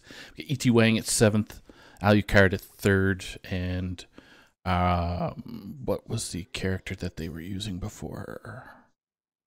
Oh, George. Alucard was George the Fallen. George, yeah, so 5. Yeah. So that brings us to another lobby, since lobby 2 is done. Lobby 3 is now done as well. We are just waiting on game 2 for lobby 1, but I think they're halfway through a game, so jumping in might be a little haphazard. We could run through the standings if we see them here. I'm not sure if we can see the full standings, but I will explain. Because we didn't have the 4th lobby as expected, we've got 24 participants and not 32. We're going to be seeing the top 4 from each lobby moving on, and then it will, outside of those members, the top 4 point earners across all lobbies, I believe, will be in. So you might see, if your lobby was pretty heavy and you're kind of on the cusp of, maybe a 15 or a 14 points and you just don't make the top 4, your points could still get you into the next round number 2 of, I guess you could call it the semifinals, if you would. All right. So do we want to jump into a lobby that's readily available? So it'd be lobby. It would be lobby 1 at this point in time. I don't know if round 2 has kicked off just yet, just because we are waiting on. Looks like it has. So we got no, not yet. Okay. Round 2 will not start until lobby 1 is finished. Yeah. Right. So that's what I'm saying. Go ahead, Micah. Sorry. Oh, you're good. You can jump in. Yeah. Micah said that they're in the last 3 of round 2 or game 2 of lobby 1. So if you wanted to hop in somewhere in lobby 1 and watch the end of this, feel free. We can do that right now. Right. So based off of who's still playing from there, Sly Snail. Sly, J Crick, Without You are the top 3. So I'm looking at J Crick right now, so I'm just going to click his name. Seems the most straightforward thing. Don't do it, man. Don't do it. I did it. It's too late. I'm already in. Hey, we have Murlocs. We haven't seen Murlocs yet. All right, so we'll switch over to Cordon's review here in a scant few. Yeah, so Sly actually did get knocked out. So we're down to Without You and J Crick coming into the final match here. J Crick on 10 health. Has a very interesting build with Guff. Looks like he's been hitting that hero power quite a bit.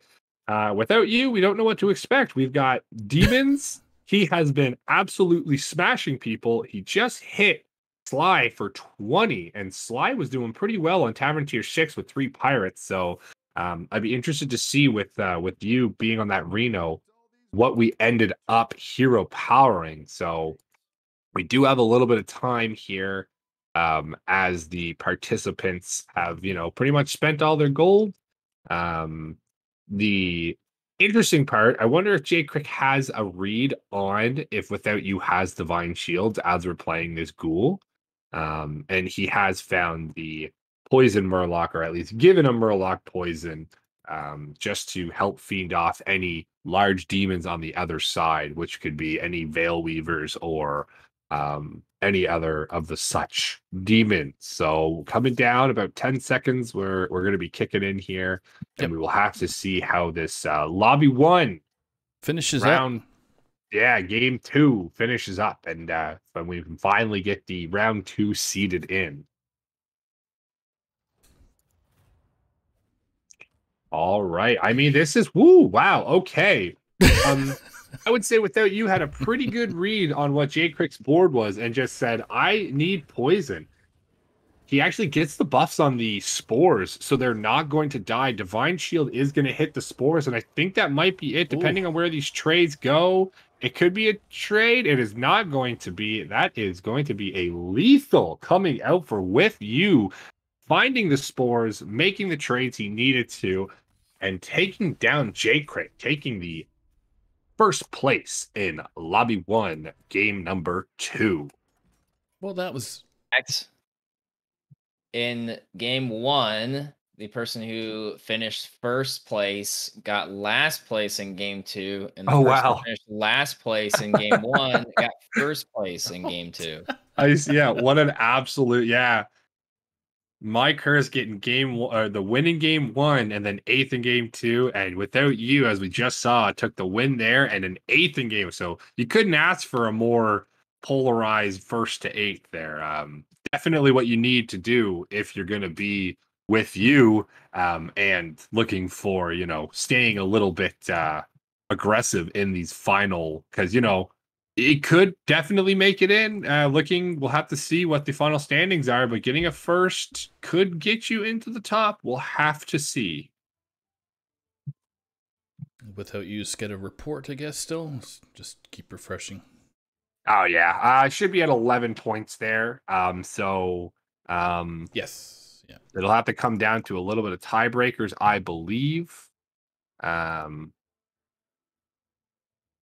We're going to be getting lobbies all made up for round 2, your semifinals, I suppose you could call them, once we get all the reports and all the details made with. But at first look, I think we can assume, from lobby 3, there's some strong players. Dammy getting a first and a second is definitely going to be moving on. Mewy will be moving on. And Alucard actually looks like they would be moving on as well, getting double 3s there. So nice. Strong coming out for lobby 3. And I think actually it will be Fonsway coming in second, I believe, will be moving on from lobby 3 in the top 4 position. So you'll love to see that coming out. Fonsway had a second into an 8th or into a 6th. So just on the cusp there, Ligor missing out by 2 points coming into the top 4 from that lobby. All right, so lobbies have kind of straightened themselves out now. Round 2 is going to be populated shortly. Oh yeah, we'll get into it once that all heads up. We're gonna have to see a tiebreaker, I believe, coming out of. Oh yeah, we will out of lobby 1. Mike Kirsten, without you, tied at 11 points. For the they both finished in the top 4 still, so it didn't matter. Oh, they did too. 13, 13, 11, 11. Yeah, so wow. Doesn't need a tiebreaker. Top 4 have been populated. Now I need to just figure out who is the top 4 overall outside of that. Yeah. So it looks like Jay Crick with 10 points. At 10 points is 1. Then it looks like we have Yoxter and LZ John.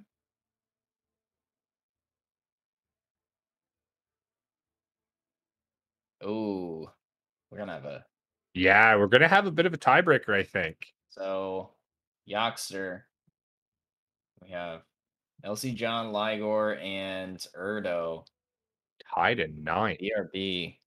BRB. Manko got to go crunch some numbers, but we do know Jake. Go back to our tiebreaker rules. Yeah. And what are the tiebreaker rules there, Manko? Unless Corden's got them handy. In a round, we will use the highest total scores across all previous rounds, but that doesn't matter for this one. Timeout, timeout. We're digging. I haven't seen a tiebreaker quite like this, so yeah. So I think what we will do is we will go with the highest finish, highest placements. Yeah. So Ligor and Erdo both finished 3rd at 1 point, and LZ John finished 4th as their highest. Ligor looks like he had a 4th and a 5th. I looked at points. So Erdo will move on. Yeah, that game 1, lobby 2, Erdo coming in 3rd, squeaking himself in. So it comes down to who buttered their toast and who didn't. That's who buttered it, and did it land butter side up or butter side down? That's essentially. Right. Everyone buttered the toast, but did it fall down? And are you going to have to make a new slice of toast? Yeah. And gravity sucks sometimes. Yeah, exactly. Right. Stupid gravity. Stupid gravity. So for what we see, the top 4 point earners that are outside of the top 4s will be Jay Crick coming in, Yadster making it in, Erdo making it in with that game 1 3rd place, and just waiting on confirmation on the last person making it into that top 16. Based on if we so dumb.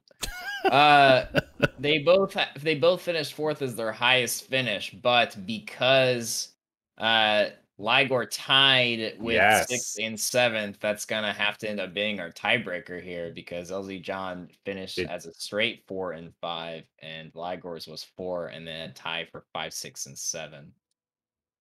God, that is so stupid. Yes, that 3-way tie that we saw in lobby 3 when 3 individuals got sent out. And so, looks like it's handicapping Ligor a little bit. It looks like LZ John moving on to the last spot. All right. Round 2 lobbies have been randomized, and I'm going to populate them right now. Fantastic. Okay. So you get to see them live as Mako pushes the buttons.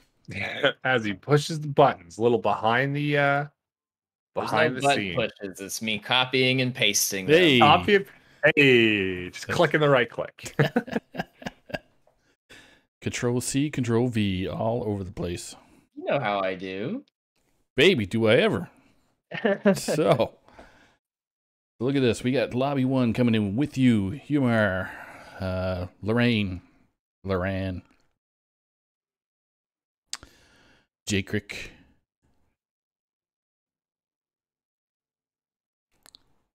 Yeah, 4632. Number sign, of course. Take a That's run how at I've that been doing it in my head. Just their numbers, yeah. Yeah. We got landing zone John, Mayako, Dammy Dema. Big Dammy, the 18 point, I think the overall point winner from round number 1 coming in. So watch out, lobby 1. Dammy's looking to do some damage. So lobby 2 comes in with My Curse, Mewy, Sly Snail, Alucard,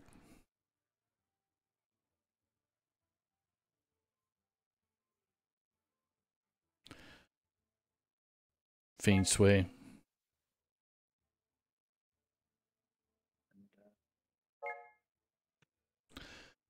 and we got Yaster and Erdo. All right. Tran Red, and that sets our final 16 players. So which lobby do you want to watch here, Gordon? I'll blame you for the viewers. Oh, you can't be like that. That's so mean.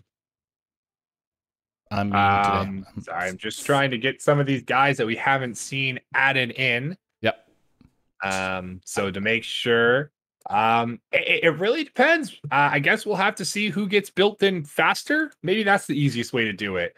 So you got My Curse for the lobby leader for lobby number 2, and you've got Without You as the lobby lead for lobby number 1. So that just makes me want to break out into a U2 song. So my favorite thing about this is Corden keeps calling them Without You, but their name is clearly With You. That's what I'm saying. Wow. With or Without You. That's like the most. Wow. Yeah, you're not wrong. Okay. End stream. My brain hurts. Ending stream now. Yep. Yes, we're gonna just leave right now. We're just gonna leave right now. Mako with the burn. My bad. With you. I have been without a brain apparently this whole time. It's okay, man. It's all right. I'm right with you, dude. I did say if I was pronouncing anything wrong to tell me wrong. So maybe they want to be called Without You. Who knows? Hey. But I will stick to the With You as newly information has come to me. It's amazing what reading does sometimes. We see with you and see without you at the same time. With or without you. With or, yeah, I was going to say, there it with is. Or without you. I hate Don't you worry. Saku sings so unlike you too that will never be caught for DMCAs. Yeah, and I'm going to worry about copyright infringement there for YouTube. Yeah, never find it. They'll never find us. It sounds so much more different. Bonner, all right, got nothing on me, bruh. Waiting to see the populating, see who can get the lobby 1 and 2 kicking in sooner. So it's nice to see that some of the top performers, so like Dammy and Feint Sway and from lobby 3 there are actually in separate. So might see a finale coming back. Mewy as well, being in a opposite bracket as Dammy. So nice spread here from the 2 rounds, and we're going to be able to see a little bit of hopefully a little bit of a nice finale. Maybe they come back and Mew tries to get some revenge back for that 4th place.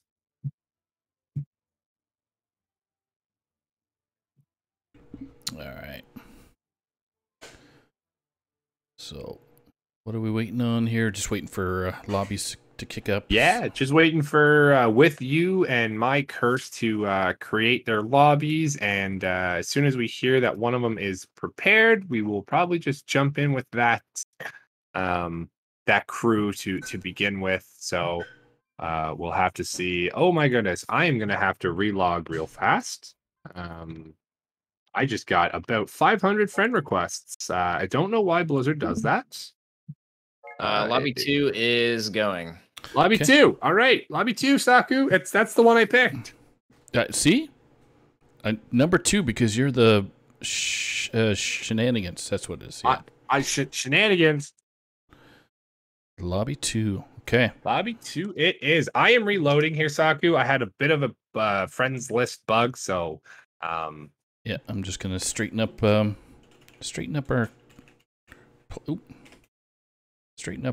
player names and give you some time to load up. Yes, I am loaded, locked and loaded. Actually, you let me know who there we are. All right, ready to go as well. Looks like wow, it's a lot easier than last time. A ton easier than last time. Round 1, just that little trial run, I guess you could say. I am going to jump into Erdo for the first stream here, see what we can get kicking. Okay. I will get the stream rolling in a few seconds. Awesome. All right. So coming out for lobby number 2, I am currently spectating Erdo. And in this game, we're going to have Quillboars, Elementals, Merc, Locks, Mechs, and Demons. No Pirates, no Beasts, no Dragons. No way.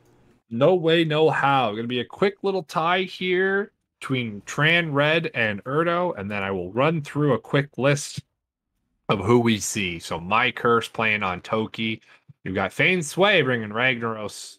You got Sly Snail bringing in Guff. Erdo bringing out Greyboar, who we are spectating currently.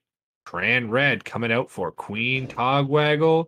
Alucard playing on that Janice. Yatchter playing on Silas. And Mui coming in with a Cthulhu. Very strong heroes this time around.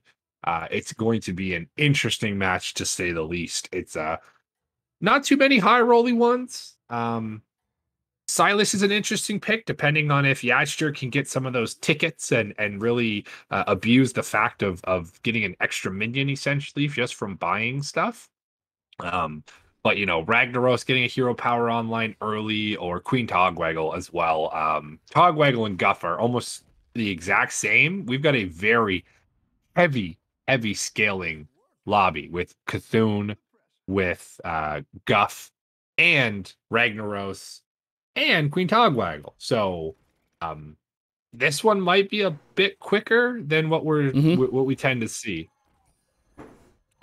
So Erdo going to elect to sell the Celemental, play the Water Droplet, and pick up the Tough Tusk. Possibly thinking of freezing the Celemental, but I don't think it's 100% necessary at this point in time. Does have the Greyboar hero power, so the Harvest Golem going to pay dividends in that sector and hopefully get him a quick little easy win.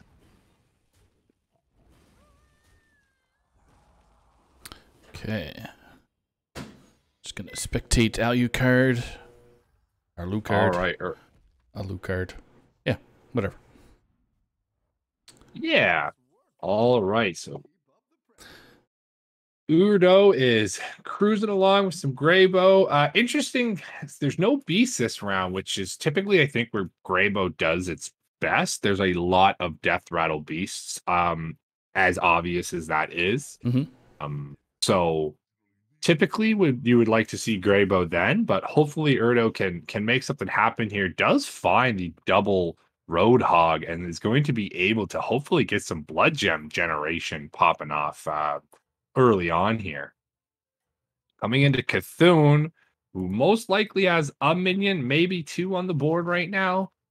So I would expect that these Roadhogs are able to hopefully get the Blood Gems. Really depends on how Cthulhu has played the early game.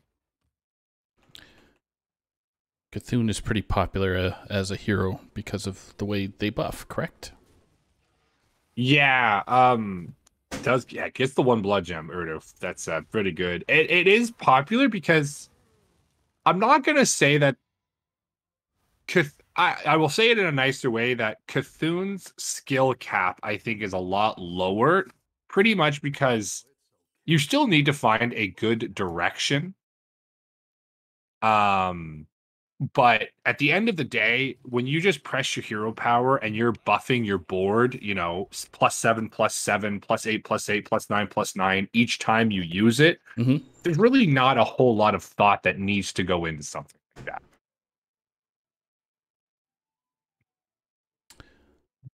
I was just noticing that Infinite Toki is actually a rare hero that we get to see on stream. Yeah, so.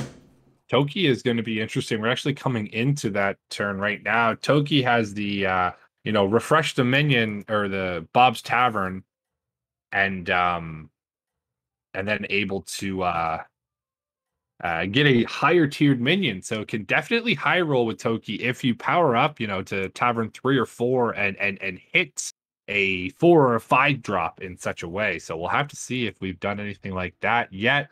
Looks like pretty strong build so far coming out from My Curse. Gonna get another blood gem thanks to that ghoul coming out. It's gonna be a tight one here. Trades are gonna go in favor, and it's a tie right down the middle. It's what you like. Lovely ties. Okay.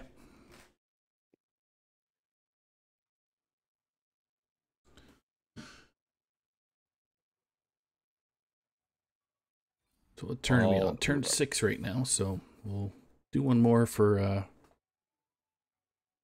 your view, and then we'll jump over to mine. Fantastic. Yeah, it's the Urdo is kind of looking for a direction right now. As I kind of said earlier, Graybo without having the beast is a bit awkward, unfortunately. We do have the replicating menace, but only 1 mech to put it on. And I don't know if you want to be playing that, on the board as it would be. I think you might have to back up your guys here so you get the full value out of this replicating menace.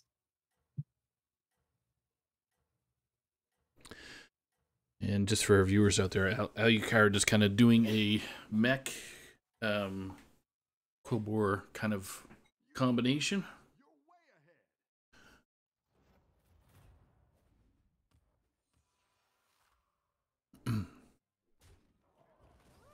All right, coming in here, we are going to see the ghoul popping. Going to get 2 blood gems here. Very nice. Big strong board coming out from Tran Red on the Queen, but I think this Death Rattle might just eke the win out for us for Udo. Ooh, wow. Replicating Menace is going to be coming in clutch here. Yeah, some clean trades across the board. Death Rattles, 3-2 taunt, just get there. 8 to the face. So. Okay. Let's flip on over to my view here. One dive over to Alucard's board. We go. Where we go. So we got Jandis versus Cthulhu. Mui versus Alucard. I don't remember what Mui's last build was. Mui last we saw had a 9/9 and some, I believe, 3/3 elemental pair of water droplets. So gotcha. Definitely probably just been pressing the hero power button at this rate. So I'm assuming those have grown, at least. We've seen 3, so probably 4, 4, 5, 5 in stats at this point in time. Alucard looks like he's getting a pretty strong sense of. Oh no way! He gets the ground shaker. Can he play? Does he want to play these blood gems out? Not quite yet. Nope. Woo. Actually, wow! That's a huge draw. Wow, that is a water droplet. Able to triple the water droplet actually. And just make it an absolute unit of a water droplet. Flexing water droplet. Go figure. This is kind of the thing with Cthulhu though. Like you see Mui, getting the win there, but Cthulhu tends to buff very small minions. Yeah. And they just don't kill. Cthulhu can't really kill. It kind of just stays alive. There we see at the bottom, Feign Sway on Rag getting hit for quite a bit, getting closer and closer to the end there. Alucard does have the Ground Shaker, does have another battle or banner boar as well. So possibly just going to try and swap here. Does find the other banner boar.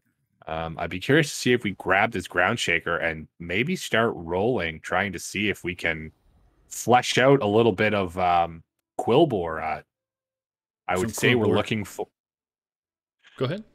I was just going to say we're probably looking for dynamic duo in this certain position, and as well as, trying to fix any of these pairs that we currently don't see on the board. Double replicating menace most likely going to come out on our Deflecto bot.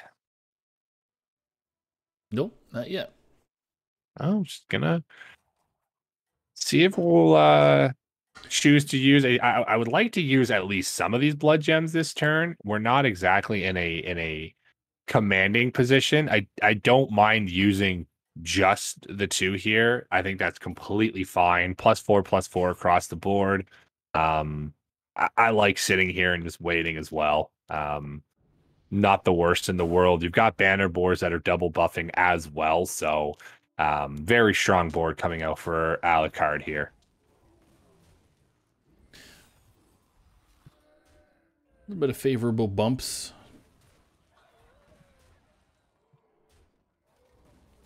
There we go.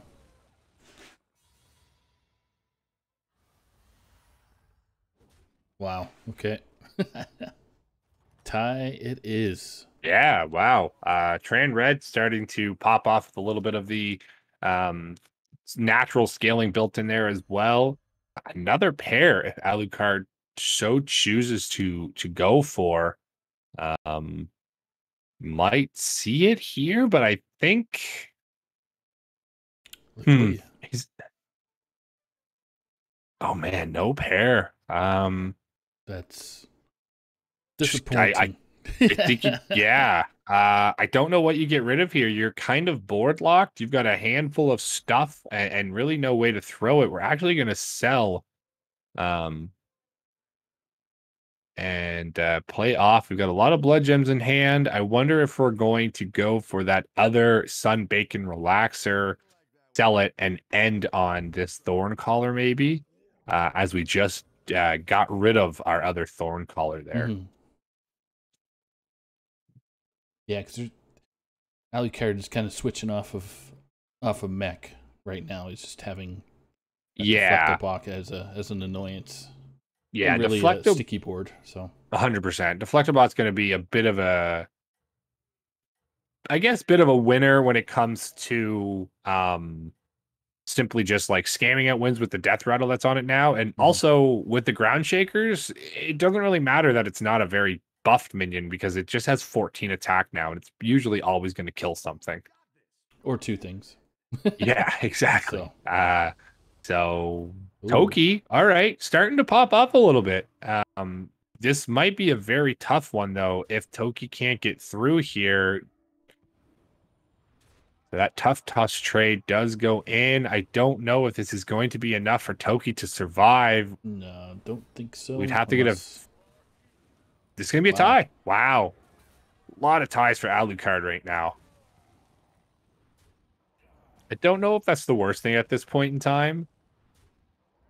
Well, you're not taking damage, so I guess that's the beauty of taking ties. Of course, you always want to dish out the damage to make sure you're evolving. Oh, there's the triple. But all right, so I like caverning, selling something, and going for a 6-drop here.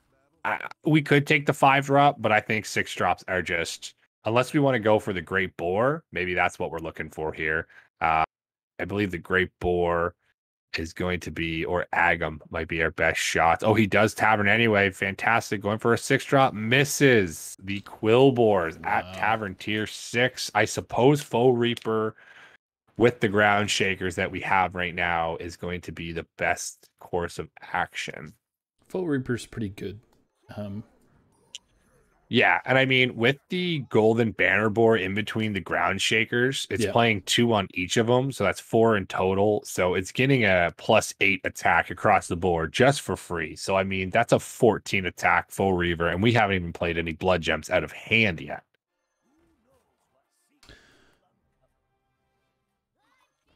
There we go. So it's a 14 triple swipe, pretty much, with the faux Reaper. Sorry, jeez. Yeah, Reaper's going to come in pretty clutch. I would assume here. I can't imagine anything else. Interesting, we're not leading out with it. I guess we're scared of Divine Shield on the other side, which we do see coming out for Yurdo. That's good pop in that. Now, where does Reaver land? Oh no. Reaver might not get the chance to attack if this next attack actually pops off.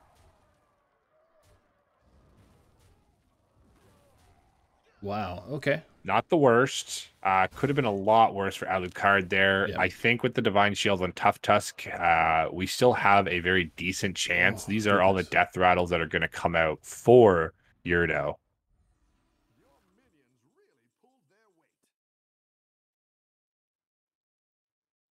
And just shy of another tie for Alucard. Just shy, man. Does he get a golden for that, for tying? If you got the third one there, maybe I would have considered something. So we have our first casualty. Trans Red is 8th place. Yeah, Tran Red getting knocked out, going up against a juggernaut in Guff, who is just looks like to be steamrolling people on Tavern Tier 5. So we'll have to see what Sly Snail, who is piloting Guff, is doing on that side there. So next turn, we'll flip over to your screen. So who are you spectating right now? I am on Sly, actually. I am on Guff. Speak of the devil. I just saw that whole thing go down, so yeah. Like, hey, let's spectate this fella. Yeah, pretty strong board on the Guff side, but Alucard, you know, I guess he's trying to find a bit of a direction here. This is going to be a Tavern Tier 6. Let's hope he can hit what he wants to hit and drop the menacing drum roll, please, Saku. Another full Reaver. Yep. I don't mind it. Oh, actually played a blood gem on the Tough Tusk. Not. Oh, he wants the banner boar in the middle. I got you. Okay, fair enough. That is very smart then. Some spectacular play there by Alucard. So. Oh, poison. Let's see where this faux Reaver chooses to hit. Divine Shield's going to come out and actually cleaves a perfect unit, I would say. Yep. Divine Shield pops Divine Shield. Divine Shield pops Divine Shield. Poison. And Mui going to be taking a huge amount of damage. Actually, going to be enough exactly to send Mui down in number 7. Wow. Oh, we get a plethora of death. Yeah.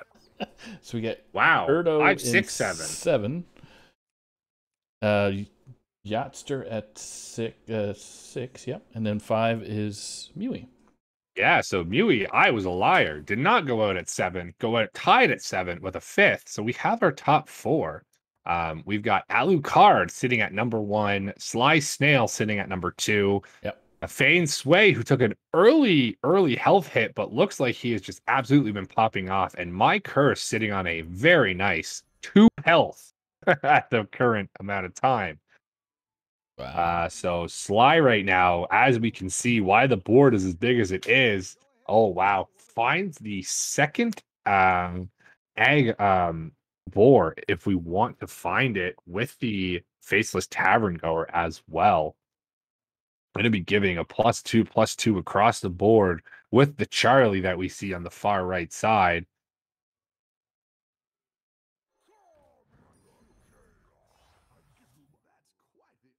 All right, let's see what we got. Another Charlie.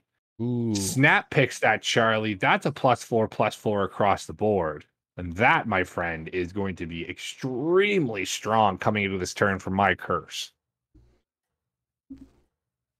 All right, Sly, let's see what we can do. Gonna put that 4/4 Charlie up there. Well, it won't be. It will be a 6/6 come the time, but gonna bring it out just to be a Divine Shield popper or anything like of the such that needs to be happening. Mm. All right, and no big molten rock for the side of my curse in these elemental builds that you would typically like to see. Yep. I mean, just looking at the stats, it's not going to look very strong for curse, but getting a 4th place, it seems, possibly more depending on how the other two's match has gone, but a little bit of overkill here, Sokka. 25 is not bad. So there isn't a death except for my curse, of course. My curse going out at 6th, and there is an Agam 4th, sorry. I see a 3/6 Agam on the board. That's why I'm thinking 6, but I don't think we want it. I think we kind of just roll past it because we have a built-in blood gem generator, and that is our Charlie's. Charlie bit my finger. Snail's going to be biting a lot of fingers here, it seems. We got, I'm on Faint Sway there, and they're awesome. The ghost. You got the ghost? Nice, yeah. So Sly is going to be coming into Alucard, who we were spectating for a little while last game, or last turn, so gonna hit the hero power here. In about 30 seconds, we'll come rushing into this matchup and see what we got.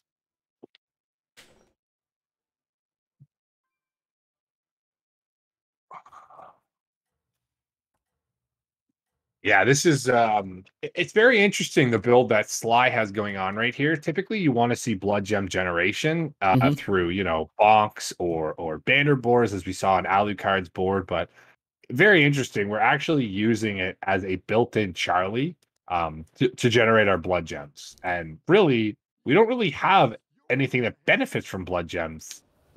We just have a board of minions giving huge amounts of blood gems. It's Blood Gem Christmas. Okay, so first Full Reaver popping the Divine Shields off of the Deflectobot and the Tough Tusks. Second, actually going in and getting a very decent trade there. Oh, 1/1 popping the Divine Shield and the Defectobot for Sly Snail, but I don't think the damage is on the side unless this Tough Tusk can deal with this 4/8. Oh, it is a tie! Wow! Oh, the ties are coming in hard and fast, man. The most favorable trade I think he could have been looking for there, and wow, what a trade there. Sly is going to now have to take on Feng Shui, and Alucard is going to be able to, you know, he ran the gauntlet of the final two, and now he's going to be able to take a turn off and face a board that's been a ghost board for about 2 turns now. Yeah.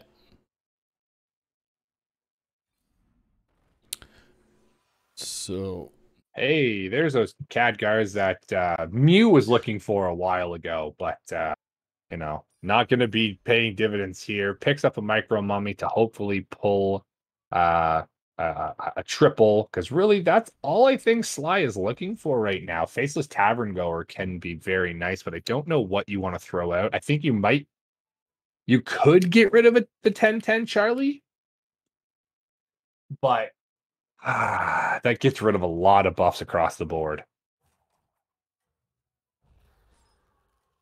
Gonna freeze, get a hero power, and just wait. I think Tavern Goer is definitely what we pick up next turn.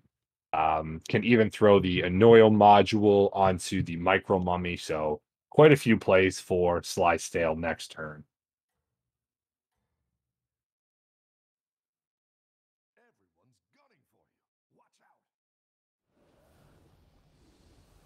okay. Not the favored matchup here. No, it's I think that the health total is still on Snail's side. He gets the Divine Shield reset. Divine Shield pops Divine Shield. It's getting pretty tight. It's gonna come down to if this Brustleback Knight is gonna be able to take a little bit down, and if it can trade into one of these lower health minions, and it does, but it goes into the wrong side.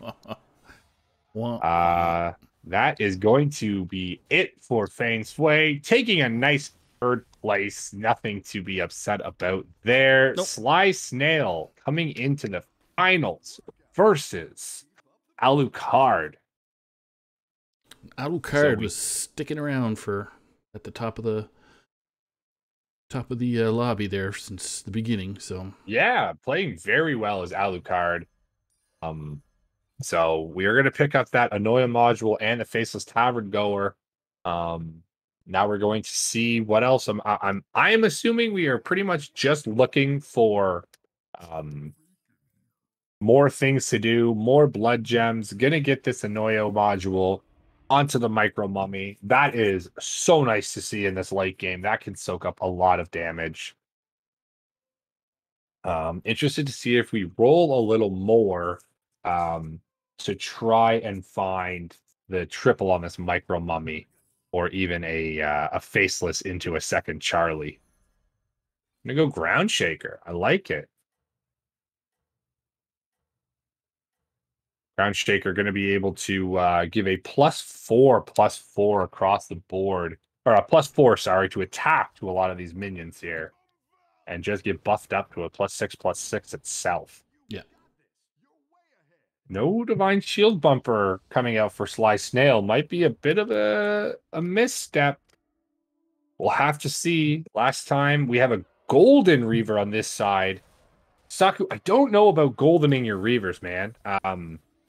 I think having two of them is always better in the long run, simply because it doesn't double attack, right? It doesn't give you any benefit. Same as Hydra and Reaver. Getting them golden is just doesn't feel as great, right? Because it's not if golden turned it into a golden and it attacks six minions, then that would be OP 100%. 100%. Oh, it'd be the most broken card in the game. Yeah.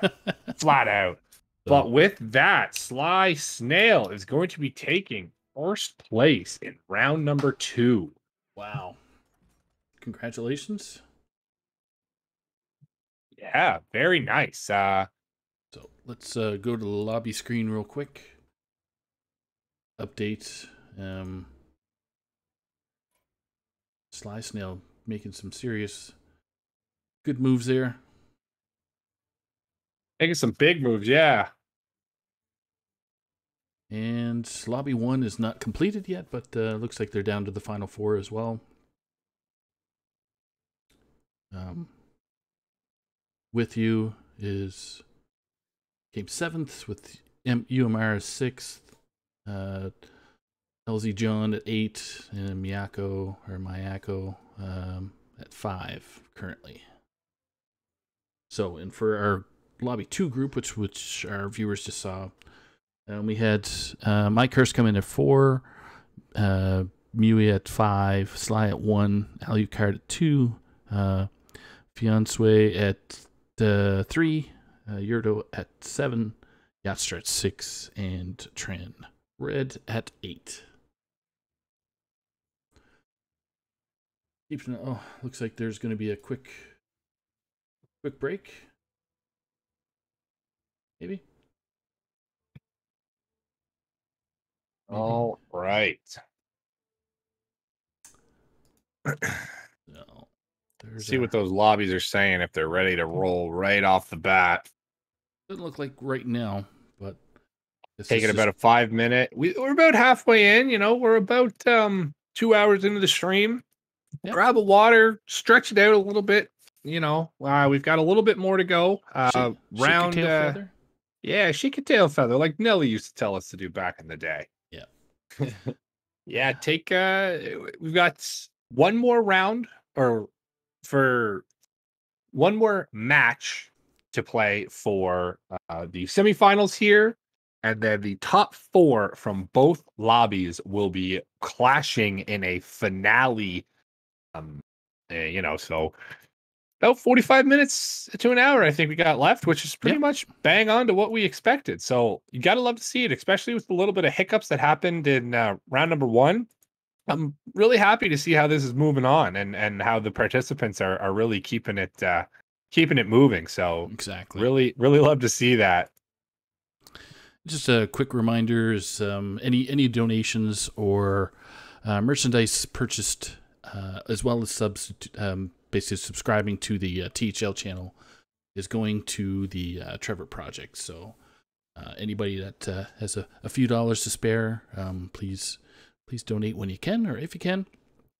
And we're always thankful for that. And although our total on the screen right now at $300 is not truly the true total, just because of the merchandise and the subscriptions are not calculated into that total. But yeah, so if anybody's happy to donate, please do so. Yeah, it's awesome. There's some great stuff on the merch website right now. We've got some awesome THL merchandise and specifically Pride merchandise on right now. Yes, 100%. So I mean, that's probably only going to be limited time, I would think. It won't be around forever. Maybe it'll come back every now and then, but it's one of those things that. What's that, Mako? Is it 11 days? 11 days. That's it. You heard it. Mako, who is the merch man. That's it. Merch man Mako. That shit is gone for good.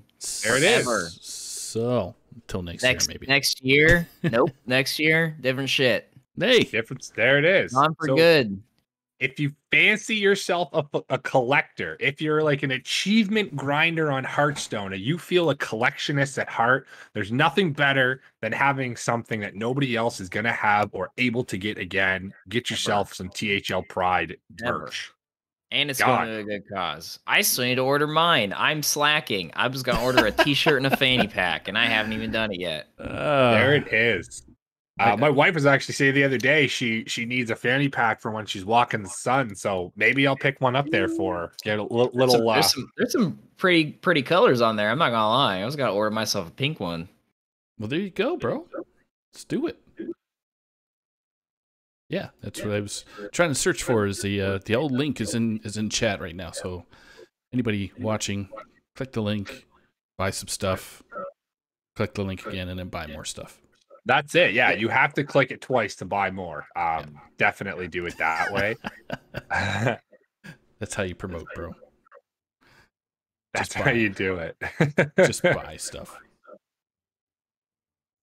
That link does not go to the merch store. I was about to say that was a very confusing link. That's a terrifying link. That will bring you to the stream. So you could watch the stream twice over, but actually at the very bottom, there is a way to get there. You see that nice little widget, or as Mako just threw into the chat there, the Teespring My Store for THL.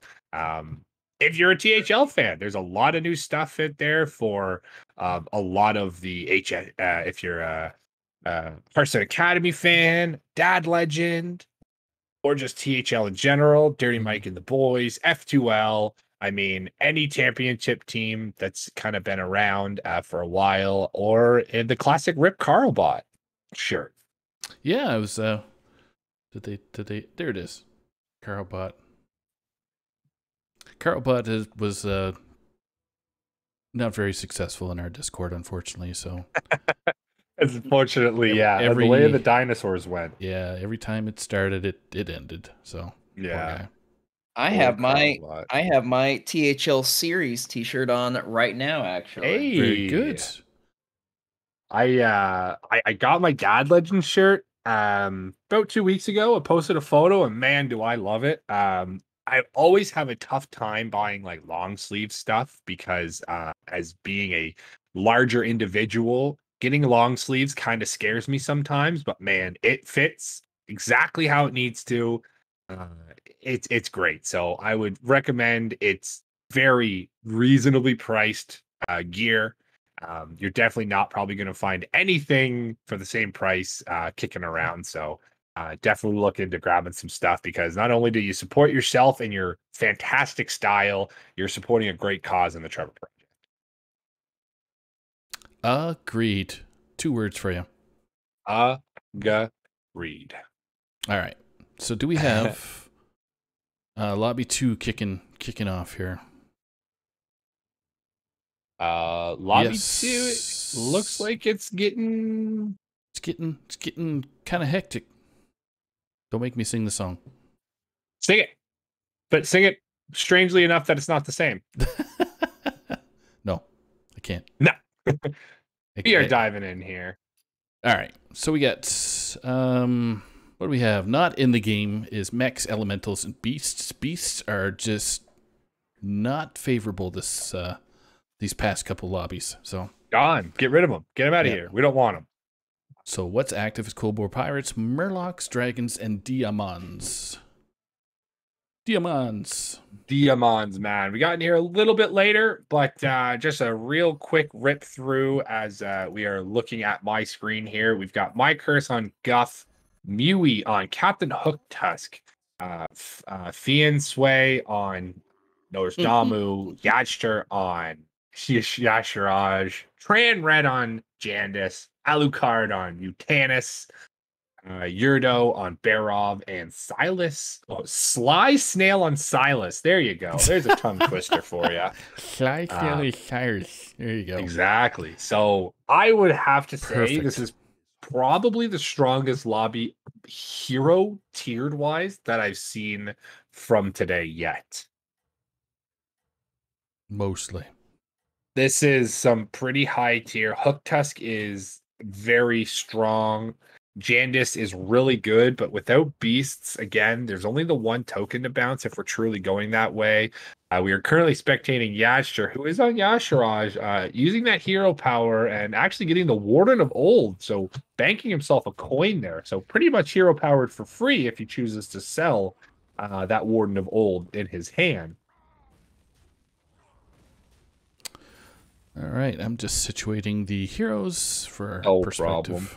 Group. Yeah, taking a quick little loss there to Sly. Nothing too major just yet. Yasha actually has a pretty decent Murloc build at the moment. And we're going to be looking to see what he chooses to do. He chooses to hero power and tavern up. Pretty straightforward turn.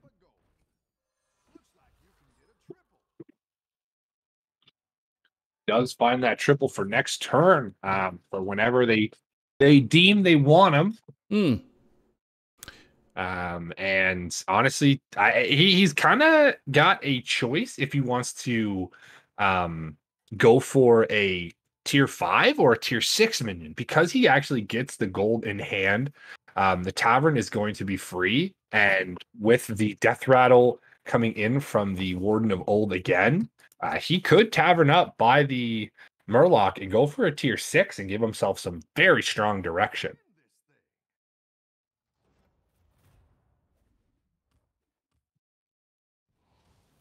Okay. All right, coming into the board for Tran Red, who looks like he's been bouncing some Murlocs on Jandis, as you do. I would assume this would be a pretty significant loss for Yashter, but the board isn't extremely scary, so doesn't actually clear off a lot, so taking a lot more than he probably would have liked to.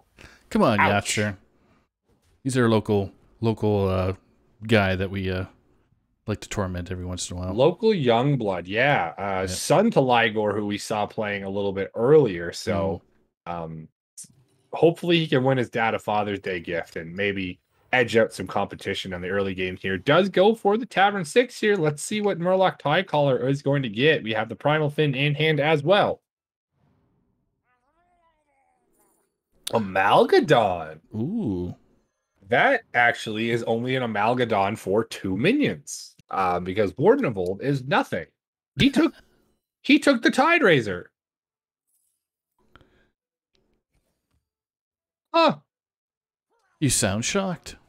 I'm very shocked. I can't imagine he wants to go for boat scam right now, but I guess I'm wrong. Looks like there's a boat.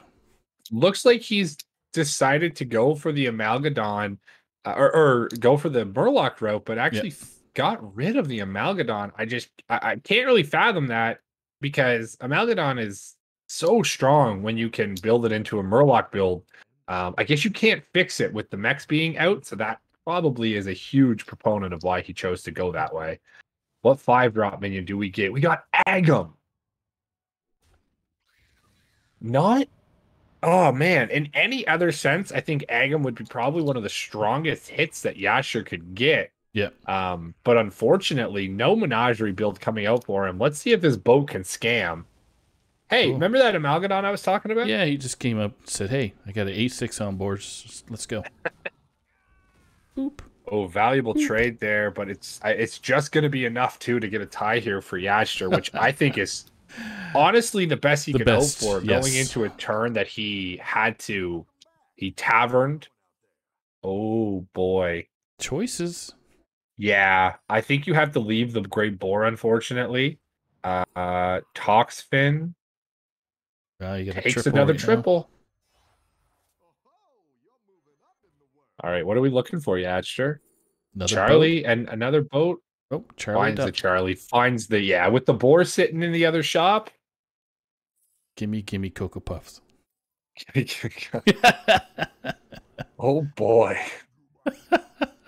So pivoting completely out of the Murlocs now, and looks like he's going right into this Menagerie build with Charlie, with Agam. Hits the hero power. Very, very strong pivot turn from Yatcher. Usually you see these turns where you pivot off of your mid-game comp to your end-game comp are pretty awkward. But Yasher actually hit it pretty seamlessly, hitting some very, very strong minions. And the Yasharaj hero power giving him a Tavern 5 minion in hand every turn he so chooses to grab it is pretty illegal.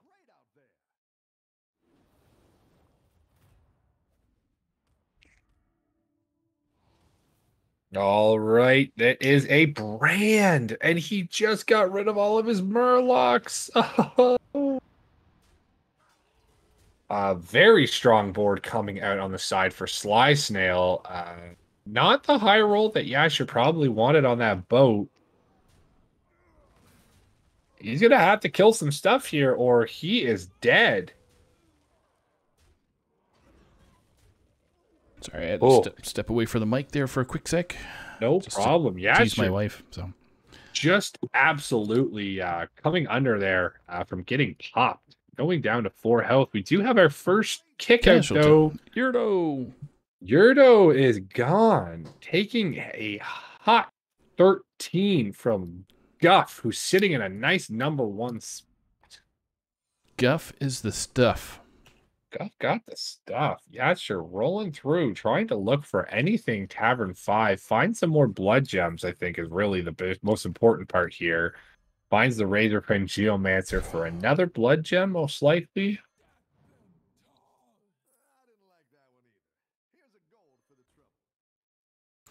All right. Probably selling the brand and hero powering. Yep. Next turn, I'll flip over to Alucard, who's on Mutinous right now. Very nice. That is actually who we are coming into. So very seamless transition.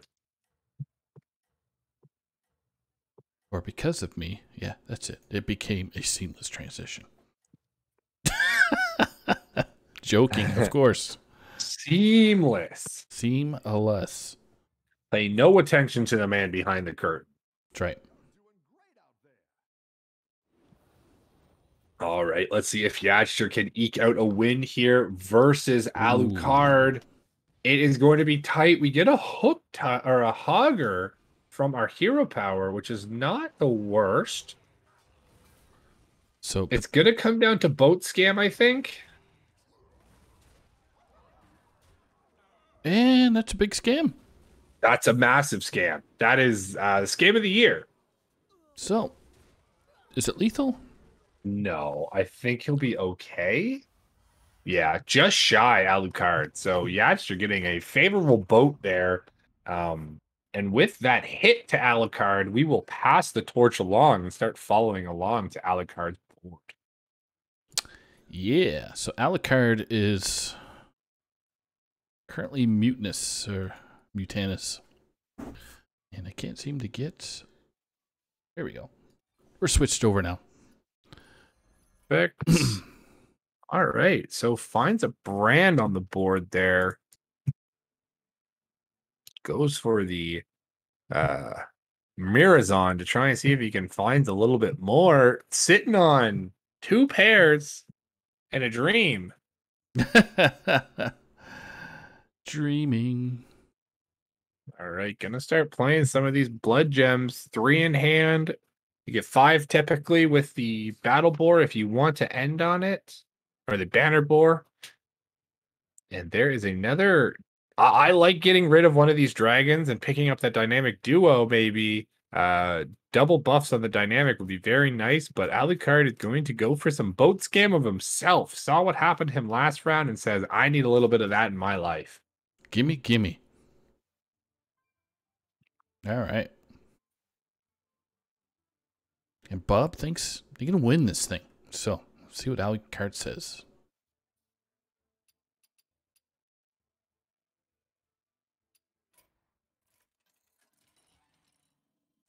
All right, let's see what indeed he says. Come into a pretty strong turn for Tran Red. It's the big Murlocs. He's got the brand and he's got the bounce. I don't think that is the scam that we've been looking for.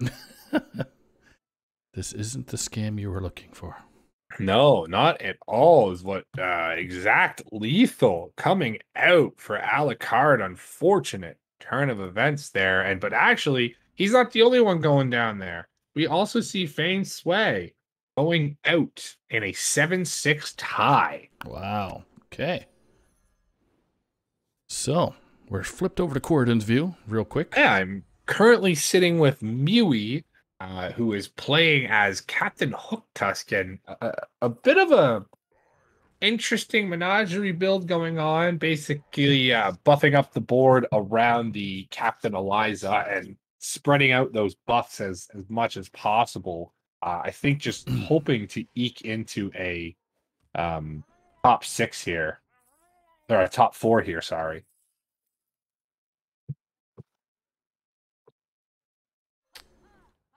I'm going to play the Scallywag, and I'm interested to see if maybe Mewy is trying to go for what we saw earlier and a little bit of that scam build, looking for a Baron Rivendare possibly with this Khadgar to start building up. Might be a little too late, though. Boulevard going to come down.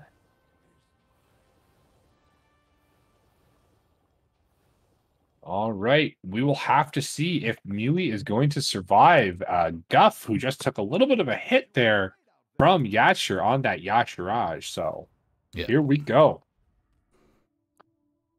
Ooh, there's some big Divine Shield minions to be able to clean up a little bit. I don't think the life total is going to hold up here for Mewy. Yeah. I'm currently spectating my curse, so it's transitioned very well. Yeah. Eliza has been dealt with pretty handedly. Battlemaster is the last big threat, but it can be dealt with very handedly with the Soul Devourer. Oh. We got a tie. Oh my goodness. That is as helpful of a tie as Mewy could hope for there. Yep. No deaths. No damage.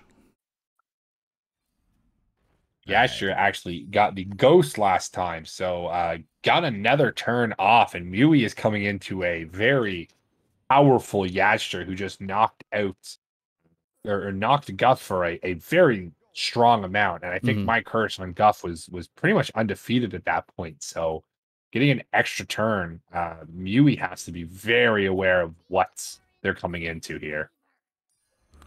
Some nastiness from the Yachtster.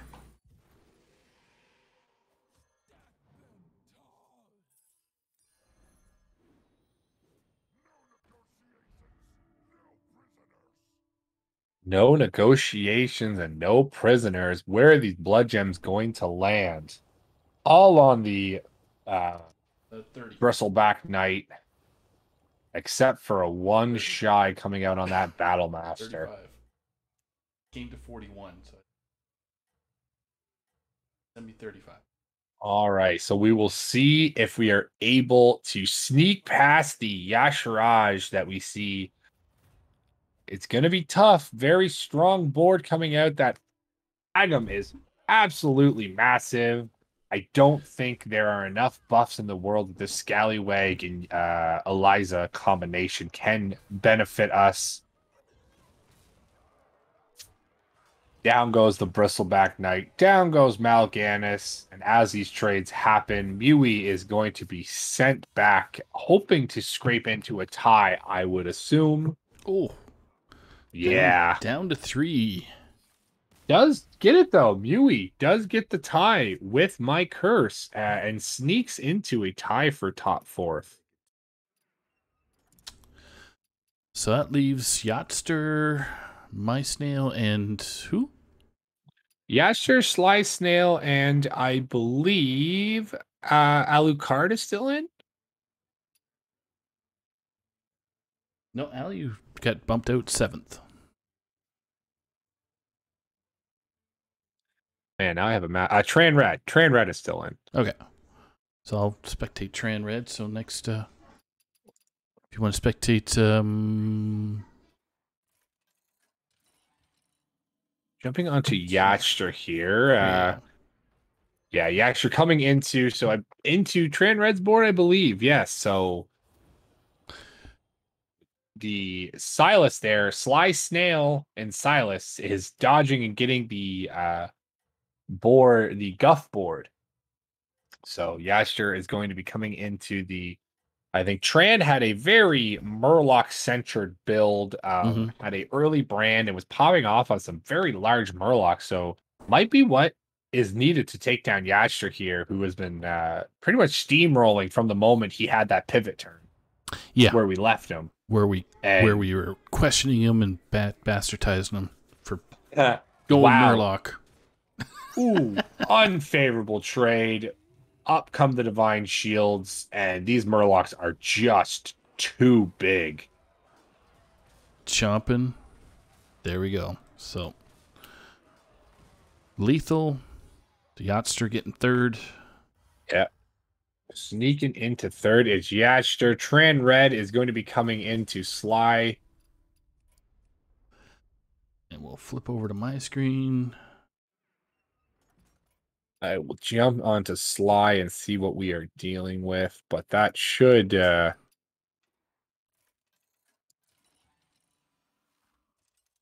a tough matchup coming out here for we'll see what Sly's dealing with. Ooh, a golden selfless is very good right now. Golden selfless is huge for Tran Red at this point in time. It's going to be able to it's going to be able to defend a lot.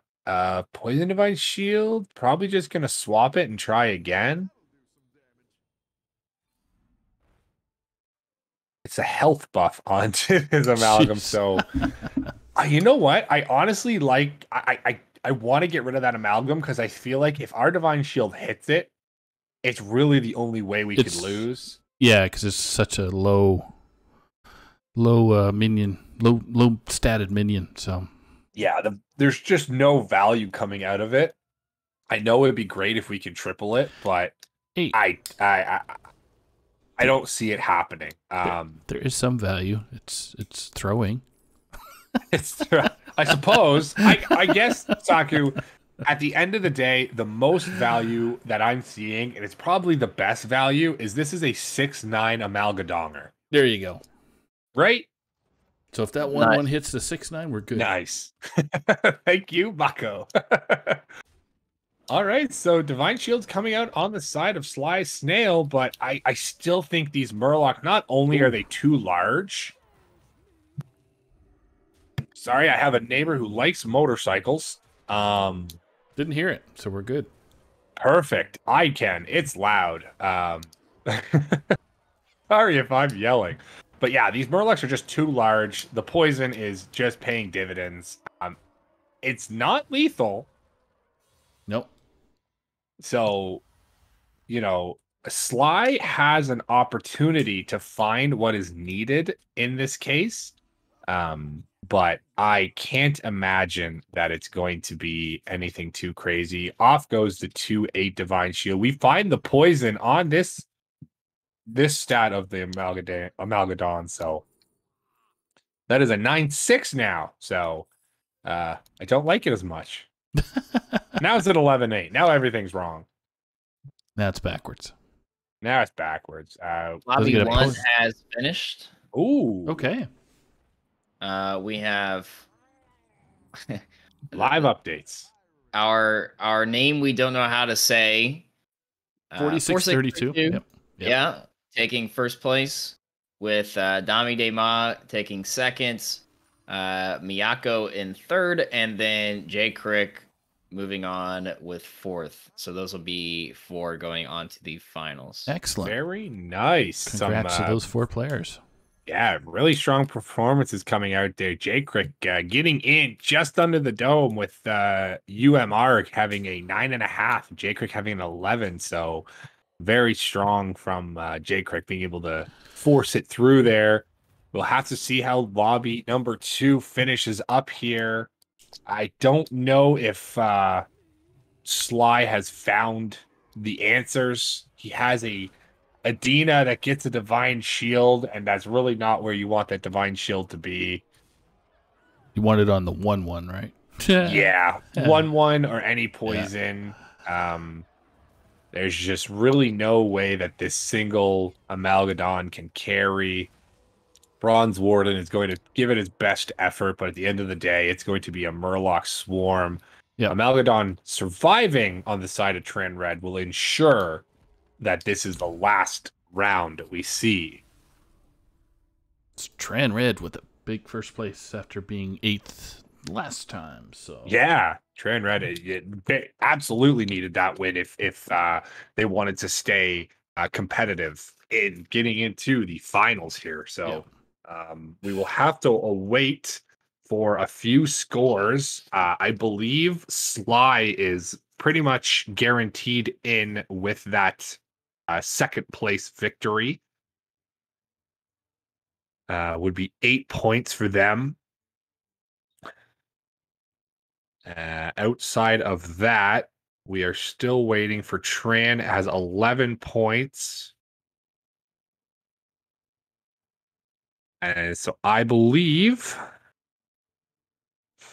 all of those are reported. Trans, Alucard, and Slynail, I think it's going to be all. Should be our 4.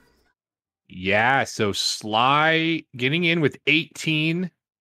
Mike Hurst has 11. Tran Red with 11. And with a 0.5, Alucard sneaks in over Yatster.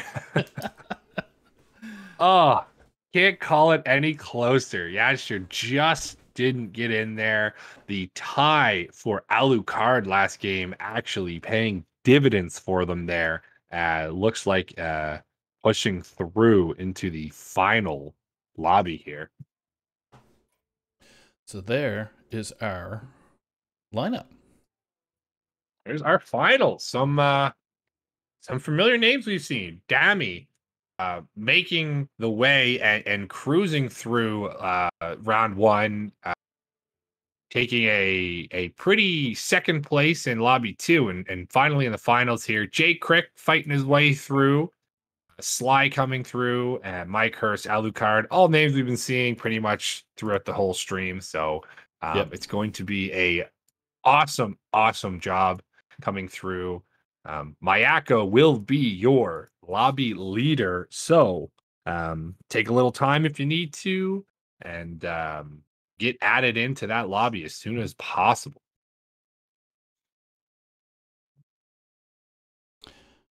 So this continues our conversation for those of you who are enjoyed this playing in this tournament. We encourage you to kind of check out or even apply for a captaincy for the THL Battlegrounds series that we have going on. So if you liked what you were experiencing with this tournament here, then for sure hit Mako up through DMs and just make a inquiry. and we'll be happy to help answer any questions you have. Super good crew here, and lots of fun the last 2 seasons that we've had. So yes, please blow up Mako's DMs with anything and everything you have to ask about THL. Absolutely litter his DMs with it. That would be fantastic. Could we not? He prefers email. 100%. Definitely prefers email. Long-winded emails would be best. His telephone number is 555. Yeah, just ping the crap out of his phone. So, but yeah, no. On a serious note, it'd be great. We have a lot of names that we haven't seen here before with the THL, and we still have, I think, pretty much other outside of J Crick and my curse is familiar to me. We pretty much have a entire like, I guess I'm not gonna say newbie, but a new to THL participants in the final here. So that's wicked to see. If you guys are enjoying it, if everyone is having a good time, definitely, as Saku said, check out our Battlegrounds series, probably starting up within a month or so. It's definitely time to get together, find a team. If you have any information, reach out. Definitely. Okay, just trying to get the players situated on our screen.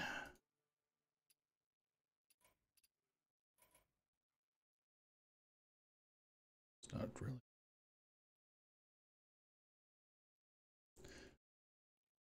So who do we think is the who had the most points there? Was Mayako? I don't think it's points at that. I was just out of curiosity who had the most coming out of round 2. It was actually our the name we do not know, 4632. Okay, had the 17.5, but Sly Snail had the 18 in lobby number 2. So Sly Snail's been looking extremely strong. Had a 13 in round number 1 and 18 coming out in round number 2. So I wouldn't be surprised to see Snail kicking up around the end there. Okay. All right. They are ready. We're diving in. I'm going to dive in on Alucard. Okay, you do that, and I will have our BG's players on screen right now, which is great. And our Battlegrounds match is ready to go. Where are we? So you already queued up there, Gordon? I am in. Yeah, I'm in Alucard right now, so you can show me. I have nothing crazy on screen, just an Alucard and a dream. I am spectating Danny DeMa. Awesome. So enjoy, folks. This is the finals. Top 4 get some cash. Bottom 4 get to watch people in the top 4 get cash. That's the way to look at it. Awesome. All right. We are into it. Just going to wait for this to go down. We have in this game, we got pirates, murlocs, mechs, dragons, and guess what? We got beasts, Saku. What? There will be no demons, no elementals, and no Quillboars. Yeah. I'm telling you, man. Real quick run down. Tran Red on Omu, J Crick on Reno. I'm sorry, I can't pronounce 4632 on Norsdamu, Dami on Jandis, Sly on Greybow, My Curse on Patches, Miyako on Guff, and Alucard on Deathwing, who we are currently spectating. Just got it in the nick of time. Let's get ready to rumble. Bam, bam, bam, bam, bam, bam, bam, bam, bam. We're in. We're in like Flynn. There you go. All right. So we do see the Alley Cat pickup coming out for Alucard. I'd be interested to see if we sell off one to pick up the Scallywag. We do. So pretty strong. The Galacron Hero Power. Everything has +2, including your opponent's board. So sometimes your opponents can abuse it a little bit more than you can. I'll be interested to see how Alucard finesses the game here. Galakrond definitely not a top pick, I don't think, but can certainly do extremely well.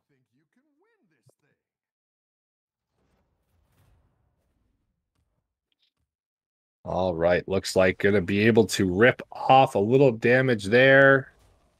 And the Scallywag should make short work of the War Leader. Pushing up. Bit of 3 damage.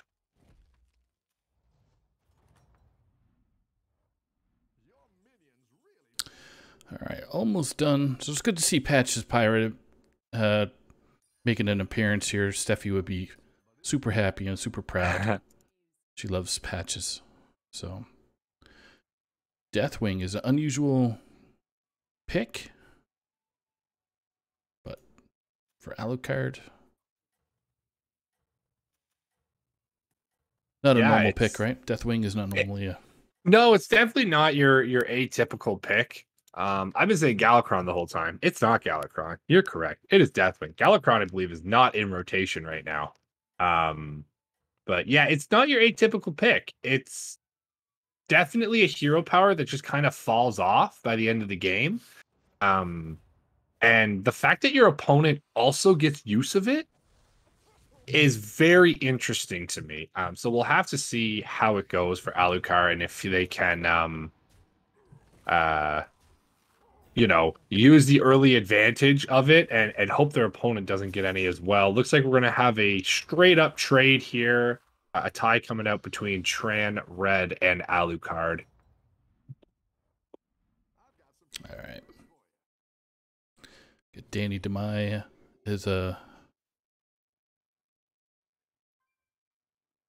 Danny Dema. So many ways you could say these words. These trips me old brain up.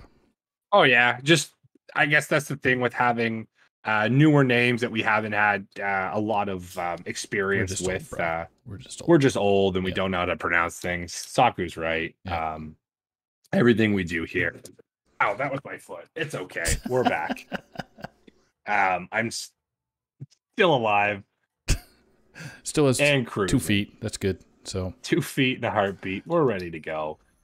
Picked up the second red Whelpio for Alucard. I'm going to be able to rip off a little bit of minion pressure, hopefully on the side of Guff, but I don't know how much 2 damage on the other side is going to do. Guff typically has some pretty strong minions, some pretty buffed up minions as well. So we'll see if this can help out at all. Not looking to be the case. Very strong on the side. I think the Rat Pack is really your biggest proponent here, actually hurting Alucard with his own hero power, allowing him to spawn the 3 more that it was exactly necessary to defeat him. Yep. Them Rat Packs stack Jack. Ooh, triple pirate. Triple pirate with a Chadgar as well. Isn't that Brushy's favorite hero in Hearthstone? That would be Brushy Tuna's favorite, I'm pretty sure. Definitely 100%. No word of a lie there. He loves Khadgar. He loves Khadgar. It's definitely his favorite. It does not. It looks like with the sell on the, we're looking to possibly tavern up here, or we're just going to double buy. Meko Egg is very nice because we have an Iron Sensei and the Chadgar on the other side. It's going to be able to, but we might want to sell off this 3-1 to guarantee. I guess things are going to die regardless, so it's not the worst in the world. Just really want to make sure we get the double death rattle off of the Meko Egg. Yep. And after this round, we'll jump over to Danny Dema. Or Danny Dema. Dammy. Very nice. Alucard getting very favorable trades here. And is able to squeak out a very tight win against My Curse. As you said, playing that Patches, who I think really fell off in favor when Quillbores came out. But now that Quillbores are rotating out, and as you don't see them in this game, Patches is still one of the strongest heroes in the game. Okay, so now we're looking at Alucard, or Demi Demon, my bad. With Janice. So made a big collection of minions. Couple beasts, a Murloc, pirates. We got the old Mithrax. Old Mithrax starting to, got 2 of them popping off as well. So is going to be getting a +3, +6 across the board and finds the triple onto the Stex Swabby. Let's see what 5-drop we can get. It is a Begurgle, a Schneed, or a Murazons. Well, we don't have a mech on the board. Yeah, you do. So, oh, no, now on we the, do. Yes, sorry, my bad. Yeah, didn't have a mech, so now we do. And now we're going to be getting a whopping +4, +8 to those 2 Mithrax. So, Dammy, 9 health, get a dream. Coming into patches here, we're going to have to see how it plays out for him. Oh, well, according to HSR, it's favorable. Oh, yeah. I mean, these Mithraxians are getting out of control. They're able to value trade across the board pretty nicely. Bit of gold there for Dammy for next turn. And we might just clear one of these off. Yeah, so my curse was able to mitigate the amount of damage taken there into the favorable 50-50.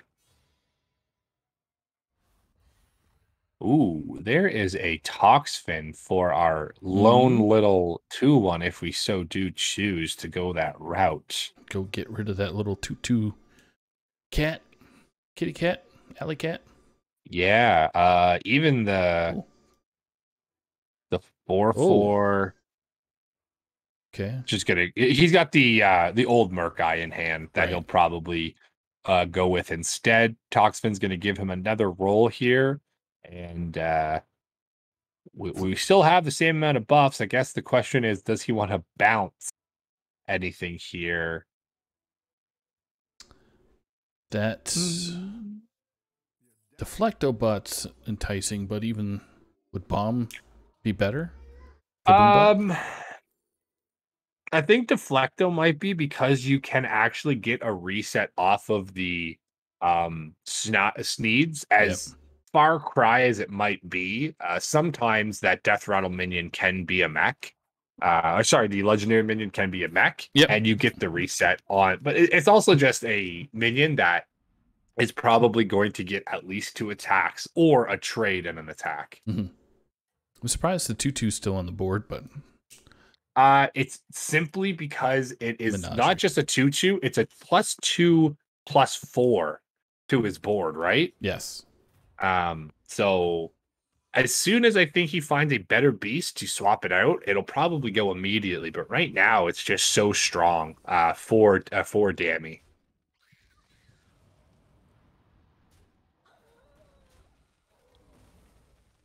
Again, these Mithrax are just doing the absolute most for Dammy. There's not a whole lot on the side of Sly Snail that I don't think he's going to be able to get through. We have a Caligo, so hopefully he can pop that, because you do not want to be taking an additional 6 if you don't have to be. Yep. He's been missing it so far.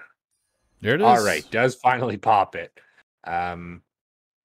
Gonna be able to clear off one of these, and again, not taking the most damage. Dammy is just on the edge of some of these matches. I mean, as strong as he seems like he's getting, it is coming down to the wire, which I think shows how strong this lobby is right now. Okay. Brand coming into effect. Cup. Yeah.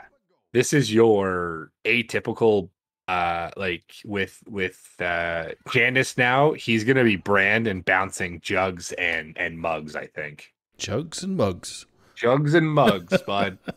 Brand is getting ripped tonight. RIP. So here comes Brand. Here comes a mug. There goes a mug. And I would assume we buy the jug. And now we're going to bounce the jug, sell whatever we get, and bounce a jug again. Yep. And then get that jug out of here, or we're going to keep it. Okay. Oh, he'll keep it, because what he'll do next turn is he'll actually he'll sell it, he'll bounce it again, and then he'll buy it again. Okay. So it'll basically at this point be a for the next few turns anyway, it's going to be like a +6/+6 across the board for him. Yeah. Just because he's got the open slot that he's able to just keep bouncing back and forth. Coming in at 46-32's board, going for a little, not a scam, but he's getting closer there. Divine Shields might play a part in this victory here. Gets a good reset onto the 16 taking heat. Just evades. Valuable trade there.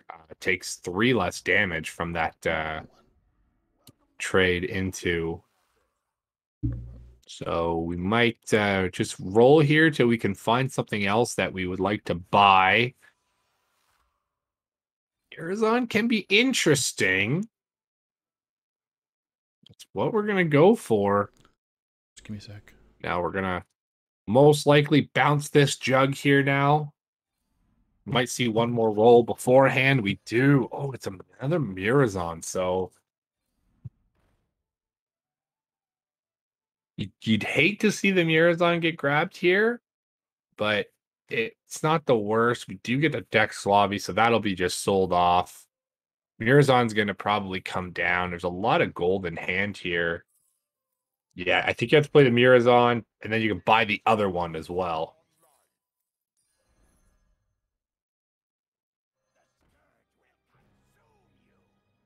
Just thinking about total, because the brand's going to give you 2 minions, so the Mirazon is free. Should be soon. And then we can end on the jug.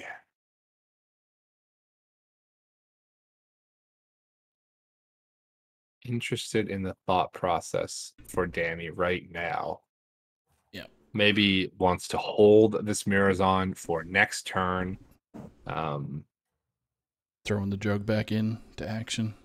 Yeah, I think the jug hits no matter what. The fact that we're taking so long, means these Mirazons are free essentially with the brand, because you're going to be getting 2 gold, and when you sell, or 2 minions, and if you sell them, that's your 3 gold right there. Okay, a little bit of a beast build of old coming out from Tran Red. Got the Goldrin, got the Baron, got the Bird, and he got 2 very strong. I haven't played those cards in a while. I believe they're the Hide Tusks, but doesn't get the reset. Nope. Runs it right into a Divine Shield and takes a nice 13 for his troubles. So we do have a casualty, which is Sly Snail, coming in at 7th. Actually, we had My Curse as well.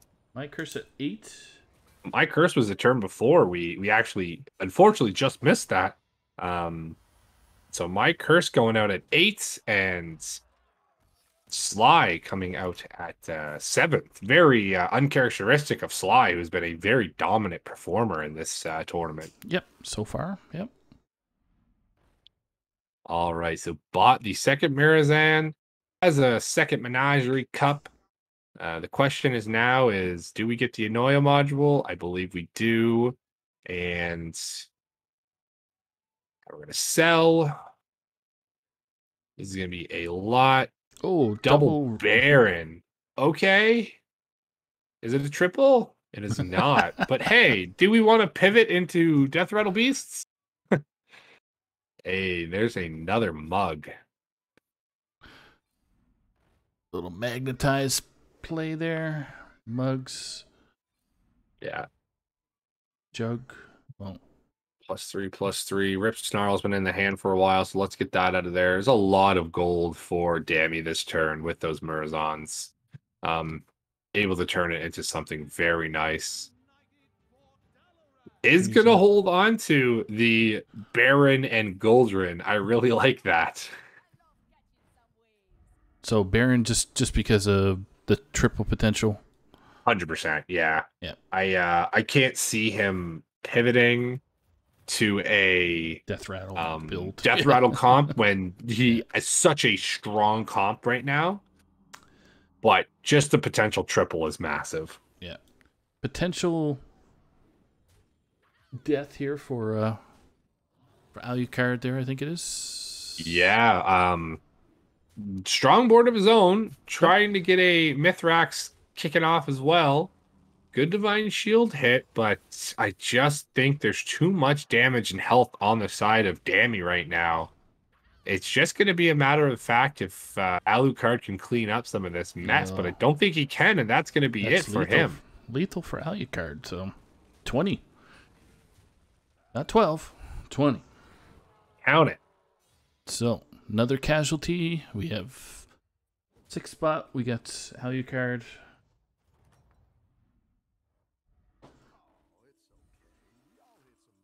Alucard really said, started from the bottom and now I'm here. Yep. Alucard's been at 9 health for how many rounds? A very, very long time. Yeah. And just finally getting through. Danny DeMond, just one more. We'll do one more Danny DeMond, and we'll flip over to whoever Corden's spectating. Yeah. Just been interesting to see Danny DeMond progress with only 9 health from pretty much, 4 turns so far? Yeah, I mean, these Mithrax have been carrying, to not even say, but there's been a lot of good turns that Dammy has found the brand and has been playing this, the jug comp, as one would say, very well. Now is actually pivoting into the Baron Selfless, which is typically what you see in the later turns where, you need to scam out some divine shields over off some people. So I'm interested to see where that does land for him. So I was curious about order as well, because of they shifted the jug or the mug to Bran and then they moved it back. So was there a specific reason? Possibly thinking of Cleave, but I also think he might have been more worried about like a divine shield on the side of Miyako, which we say there wasn't one. And now unfavorable 50-50 there to tie. Miyako going to be taking 10 to the top. But yeah, I think that was pretty much just a ordering of the jug wanted to be a divine shield popper. And that's pretty much what you saw there, why the jug was leading out. Okay, now we switched over to Corden. Yes, I am still actually in a round from the beginning. J Crick versus 4632, who are playing some hilarious matches right now. I actually think it is just ending. You're about to see the tail end of this one here. Okay. And J Crick putting 6 to the dome. My Tran Red came in at 5th. 5th. So we have our first top 4 of round 3, game 1. We've got J Crick at 16. We've got Dammy at 2nd, hanging on at 9 health for who knows how long. Miyako at 7. And 4632, as we have been calling on stream, at 6. So, I mean, I can see these rounds ending within the next round or 2 here. It's going to probably be 2 rounds because obviously you can't have 3 losers in this next one. So I would not be surprised if we have 2 more rounds, and then that is the end of the game number 1. It'll be a 4-way tie. 4-way tie, yeah. Just to mess up Mako's stats and how things go. 100%. So, yeah. 4-way tie. 4-way tie. I'll shut up now. You are all good. So coming out here, we're kind of full in on this scam build here. Really, all we're looking for now is trying to avoid the Baron getting sniped. Oh, I don't think we have the damage for this. Strap in, ladies and gentlemen. This is going to be a long one. I don't think you can handle this. So, oh my gosh, they're going for the... Oh, this is going to be a while. But I don't know. Without having the Golden Baron, and the board is now flooded, so it's actually a little bit worse, I think, now. You're not getting the full potential off of those scallywags. That's it. Yeah. That spells disaster, and we have our first lethal coming in for top 4. Top 2. Good lord. Okay. We are top 2, baby. So Miyako. 4th is 46-32, and we got Demi Dema tasting 24 right now. So finally. So I'm on Miyako right now. All right, I'll jump on J Crick here. We'll see what's coming out, but that was a Demi hanging in there for as long as possible and getting a third. I can't think he would be any more he can't be upset with his showing there. No. Lasting to the top 4 after pretty much being 9 health for quite a long, I'm going to say even 6-7 turns. Easily. Yeah, easily. 100 million turns. Easy. Ease. So we have seen Miyako's board last time. Now has a second Nadina in there for an additional round of Divine Shields. We'll have to see if how that plays out for him. Coming into the mech board of J Crick.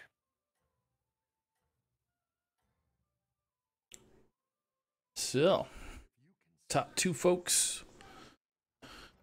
16 points versus 7. Right now, we got HSR has some huge 85% lethal for Miyako.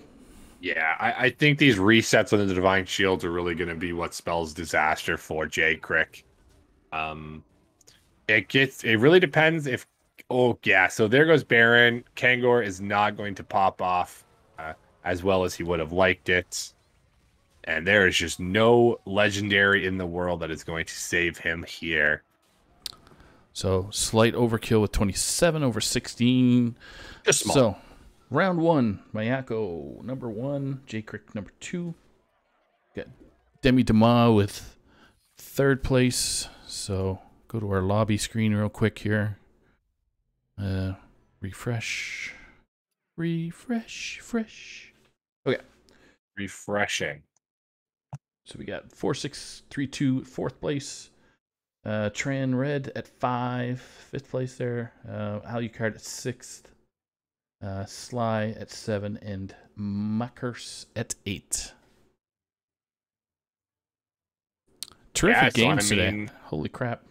Yeah, they have been very quick. I mean, we're pretty much dead on schedule for where we need to be. So the results are rolling in here. We did see on stream how they were going to be. So keep an eye out for like J Crick and Miyako. It seems that if you win first, sometimes 8th calls your name.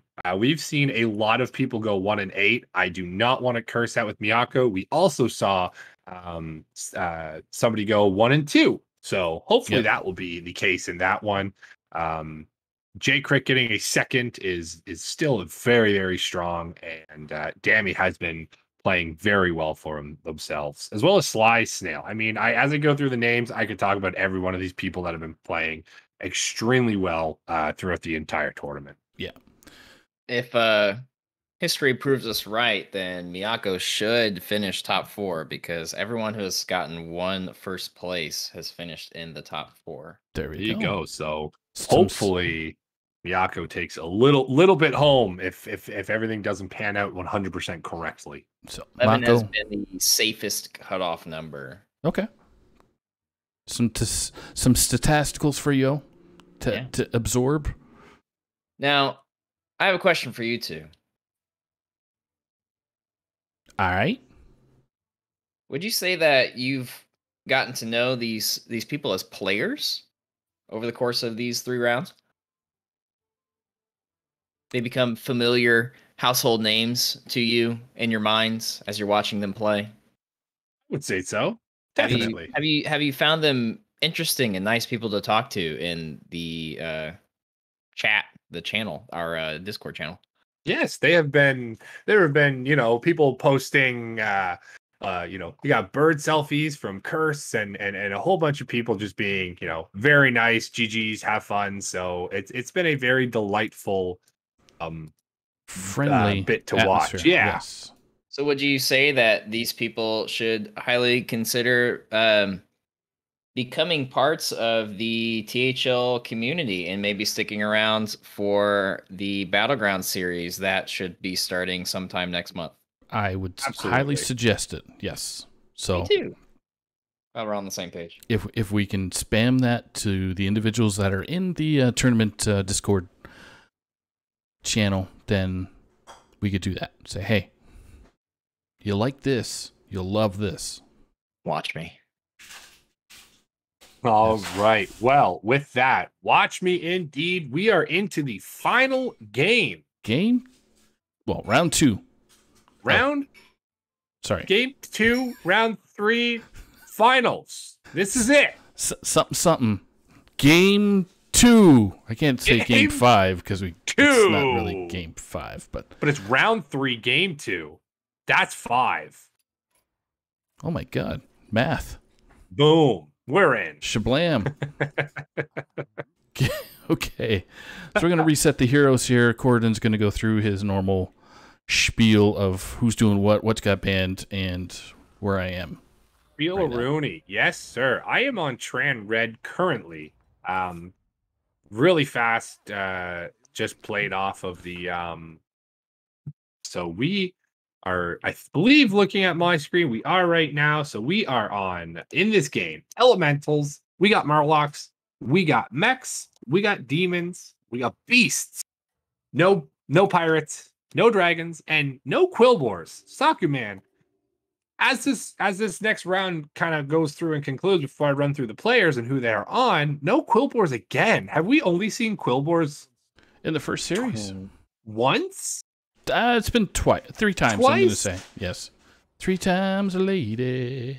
Just very interesting to not have them, and Beasts have been really underrepresented as well. I think this is really only the second or third time for Beasts as well. Mechs have been kicking around the whole time. I think Demons have been every single time. So yep. And we only saw really one big Demon board. So with that said, let's get right to it. Miyako is on Ragnaros the Fire Lord. We've got Alucard running back that Deathwing, man.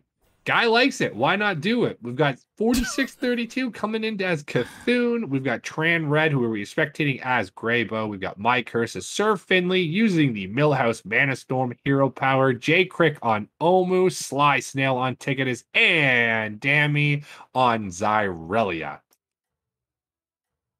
Right on time. Because I'm right on time. All right. I am figuring out the heroes for the screens here, so please forgive me for my lack of verbal confirmations. Given. Trans Red with Greybow. All right. Tran getting a pretty favorable death rattle there, coming through, just taking a 3 damage from the Finley Mana Storm, as we'll be calling him right now. There are Mechs and there are Beasts both in this lobby. So Tran Red pick of Greybore won't be too punished. He's going to be able to find a lot of the death rattles that really work so well with Greybow.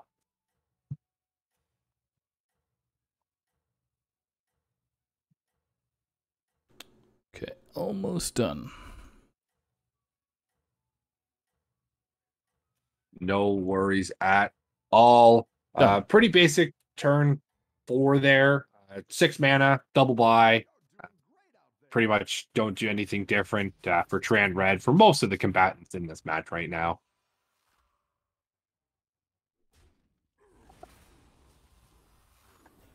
All right. Oh, Kaboombot actually doesn't kill anything and is going to be able to buff up the old Murkai, and he's going to be able to get in there and trade off a little bit of damage. That's a lot dead for Miyako on the rag. All right. Well, there is another Death Rattle minion, and Red Tran says, yes, please, then thank you. Just cruising through. Pretty straightforward turns from Tran Red here. Double buy on 6, Tavern, buy on 7, and honestly has some very good minions for the hero power. I'll be interested to see what direction they take it, if they choose to go for the Harbinger or if they choose to go for maybe another route if something proceeds to them.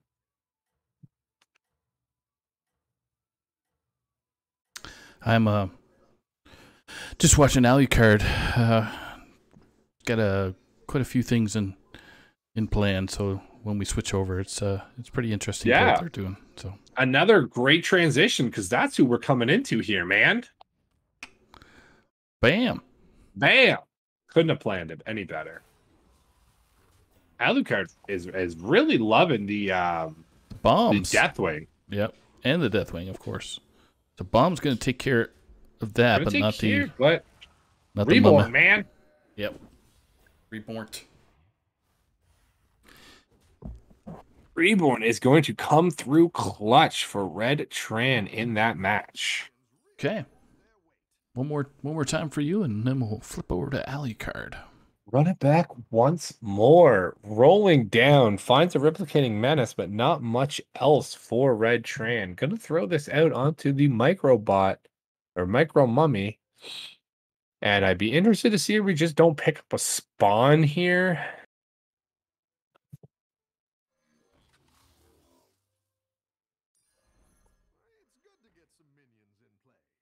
It's a solid +1/+1 across your board for when it dies. A little bit more value out of that ritualist, maybe the cultist.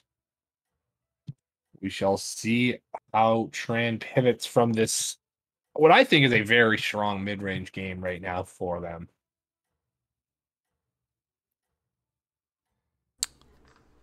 All right.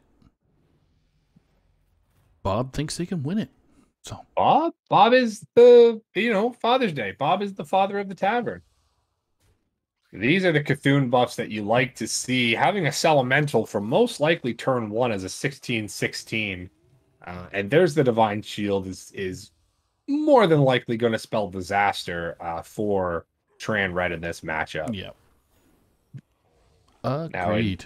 18/18. Surlisk is also going to be getting in there for some damage. Oh my goodness. Well, it'll be a tie. Look at that. Greybow doing things. Greybow is doing big things, taking down Cthulhu. And I mean, that's also good for the Cthulhu early on because Cthulhu struggles very early. It's where the late game with those massive minions that Cthulhu is going to be doing a lot better. Yep. So now we bumped over to my screen with Alucard and Deathwing, and his current build had a golden bomb last turn. So, oh yeah, look at that! Found the golden kaboom and found the newly buffed / nerfed, however you'd like to look at it, Kangor's Apprentice. So yeah, bombs are going to be flying. Pew pew pew. Pew pew.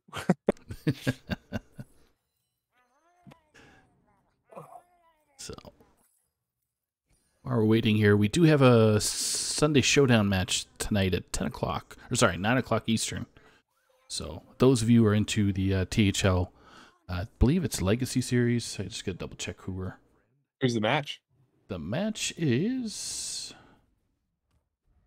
Geranium Battle versus Atomic Button.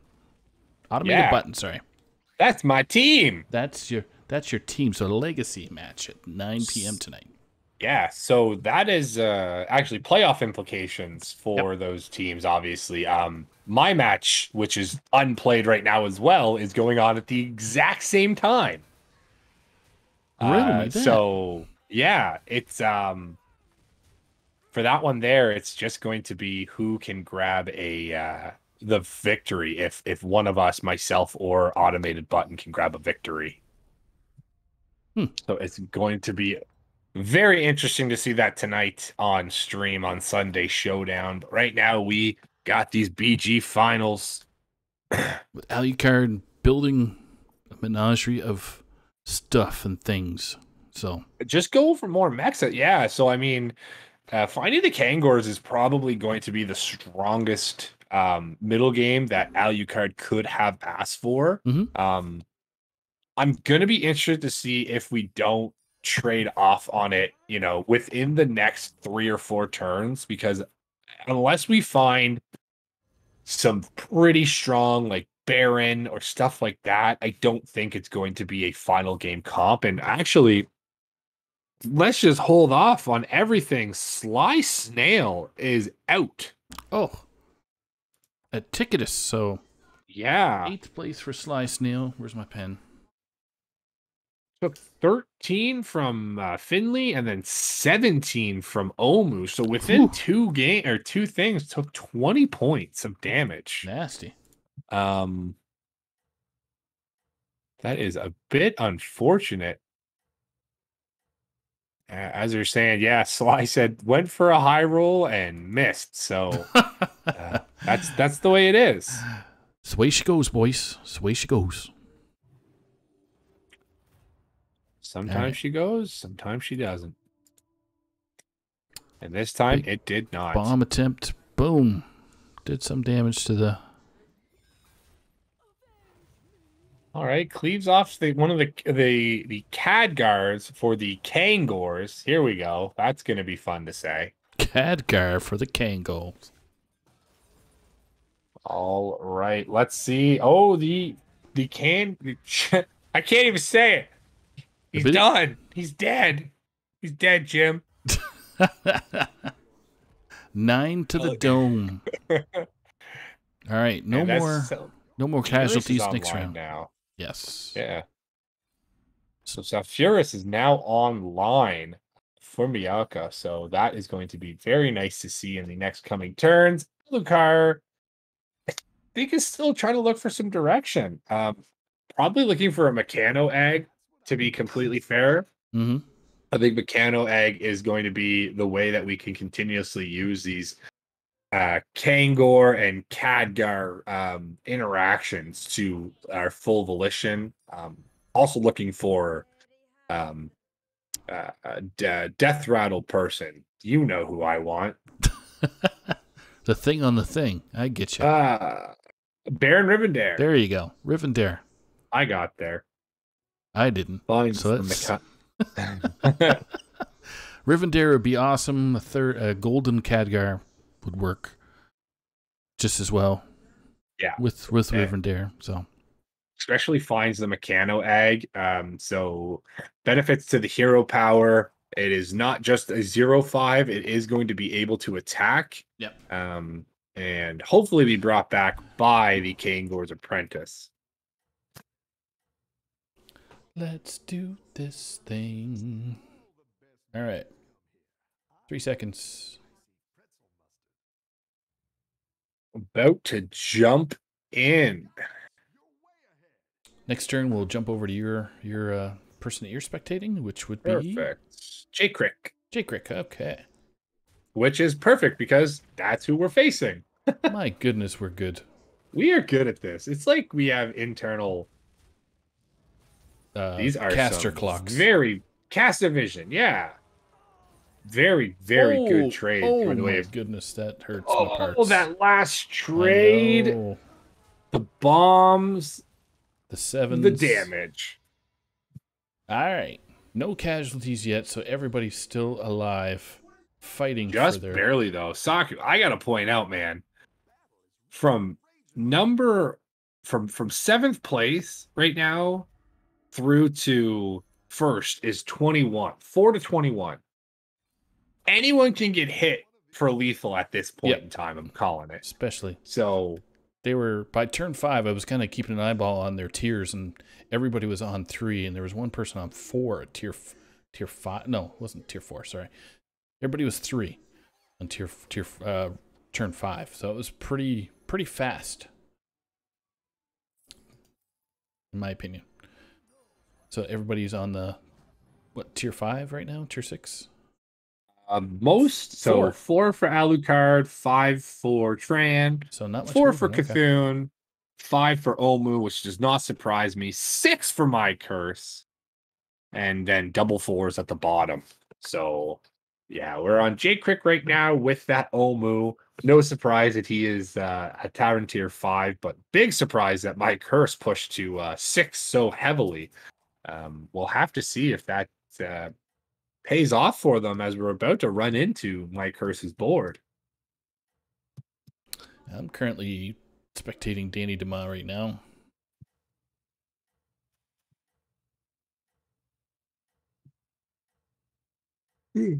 Nobody as of yet has been knocked out of that top 4 from last game contention. Nope. See if Mako's stats kick in high gear after this round. Right now, Mayako did dodge the 1 in 8 curse that has been seen on the stream, so very nice for them. Oh, and My Curse has almost a little bit of a demon build going on for themselves.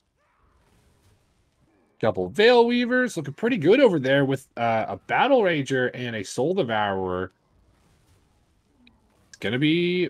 Just can't get the tie there. My Curse going to push 10 damage towards J-Crick. Put him at 5. Do we lose anybody? Yes, we did. We lost Tran Red. Tran Red. I just watched that game right there with Danny DeMa versus Tran Red, and it was amazing. I thought Tran Red was going to pull through to get it, but they got, unfortunately.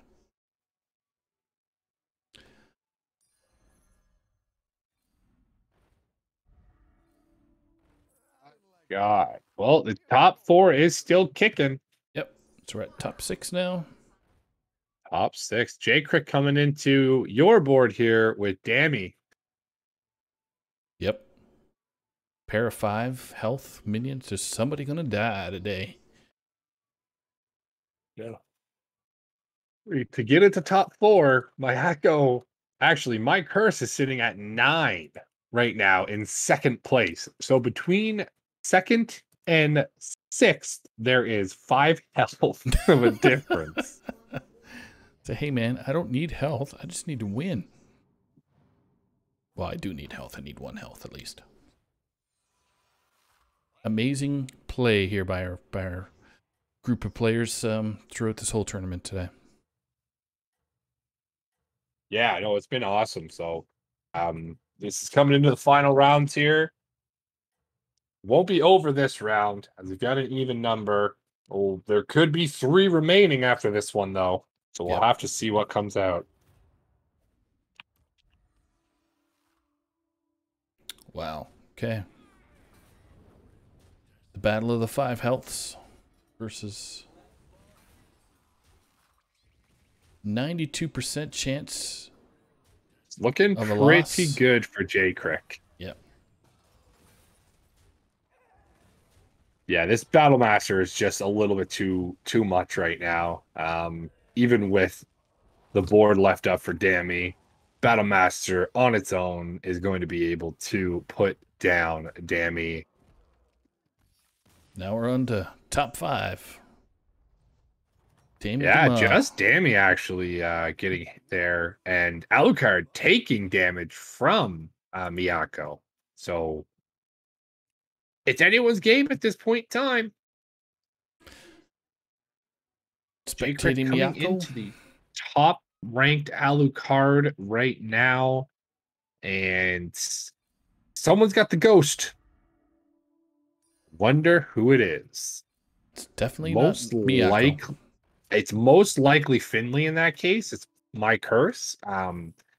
It's so tough to say because typically they give it to the lowest health individual, but at this rate, second place everyone has 9 health. So I at least know it's not Alucard, and I at least know it's not J Crick. Yeah. So we'll have to see. It's definitely not 4632.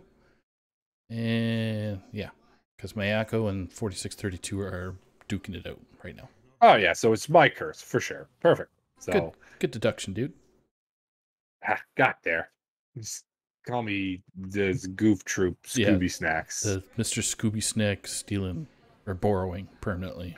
That's the one. So just popping off with some brand buffs here. Was able to roll through a ton of elementals that round.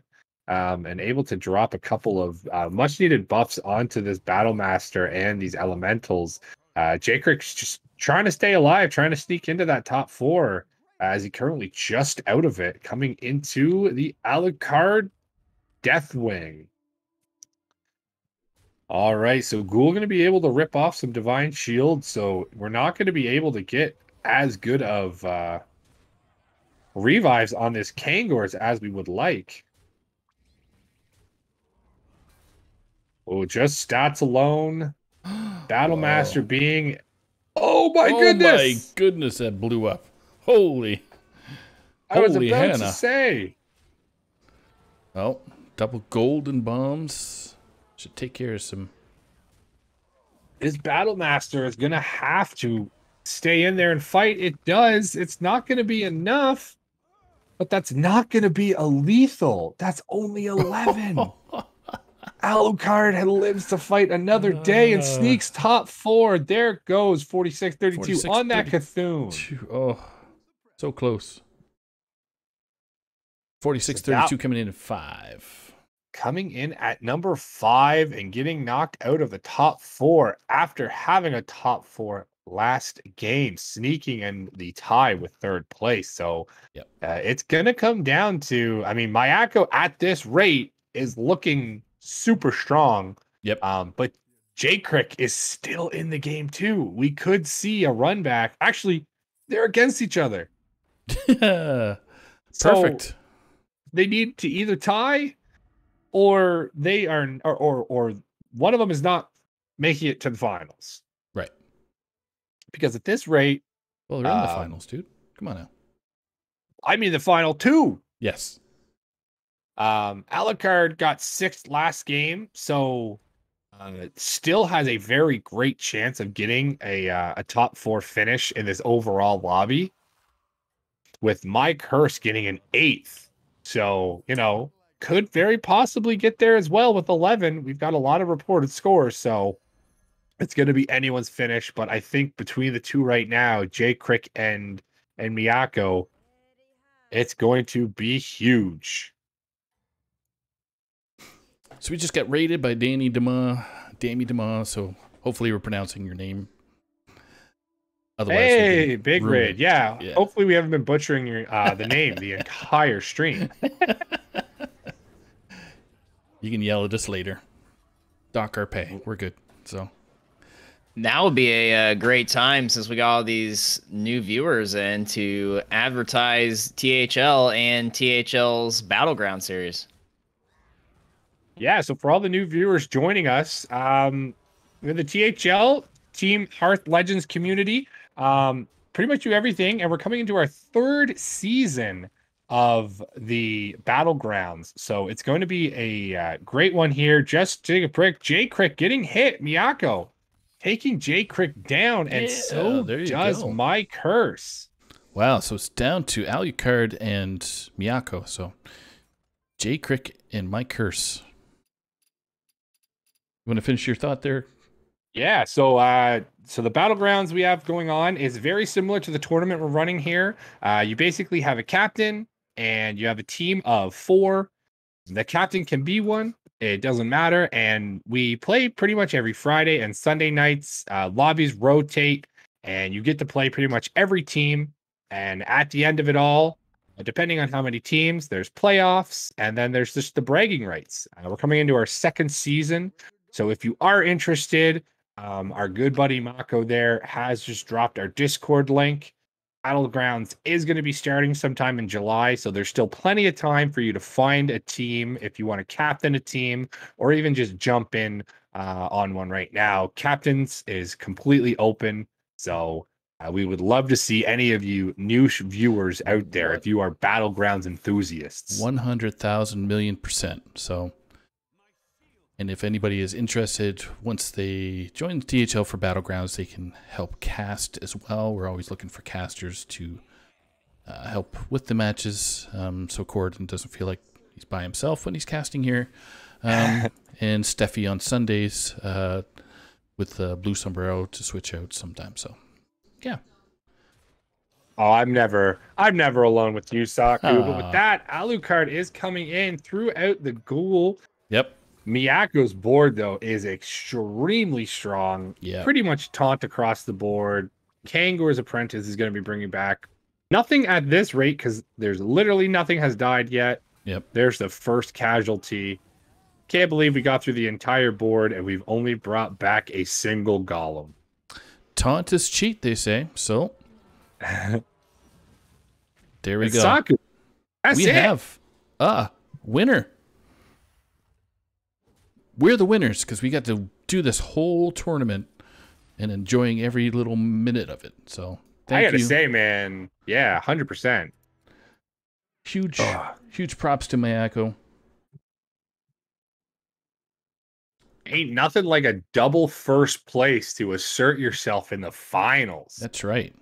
Absolutely amazing stuff coming out from Miyako there. Congratulations on the first place. Yep. I'm still waiting for a few reports to come through, but I think Jay Crick should possibly be taking second place. I hear a calculator being hard snapped right now. I just did a refresh. So still waiting for the Miyako and Alucard to... Miyako definitely has the 20-point finish. Yep. Alucard should be at 11, if my math is correct, getting a third or second place there. So once that comes through, I believe our finals, and again by a half a point we have on the stream, it looks like. Yep. It will be Miyako taking first, Jay Crick taking second, Alucard taking third, and 4632 taking by 0.5 or 1 point the fourth place over Dammy. Just didn't quite get there. Yeah. 1 point. But that's that was such a terrific outing, and I'm so happy that our players get to jump in this tournament. Strongly encourage. Again, I know we're blasting the THL Battlegrounds series as well. But if you're truly like the format of what we've done today, this is how we apply our points and how players win. Again, it's every Friday at 9 p.m. Eastern and Sunday at 9 p.m. Eastern. So if you're interested, sign up, get in. Let's get Battlegrounds growing. Yeah, there's not a ton of competitive Battlegrounds kicking around at the moment, so it would always be great if we can get something started up and get something going. So really like to see it. Thank you for the turnout. Thank you for the raid there, Dammy. Just shy of getting into that top 4 in the finals, but that's sometimes the way that Bob treats the tavern. One day you're up and one day you're down. All right. So we have the finals. Finals should be Miyako, number 1. Alucard hasn't reported just yet, but with the 8, should be number 3. And as we saw in there, it's actually in Discord, Kevin Lynn, or we call them 4632 All Stream, is coming through as the 4th place. 4th place, okay. All right.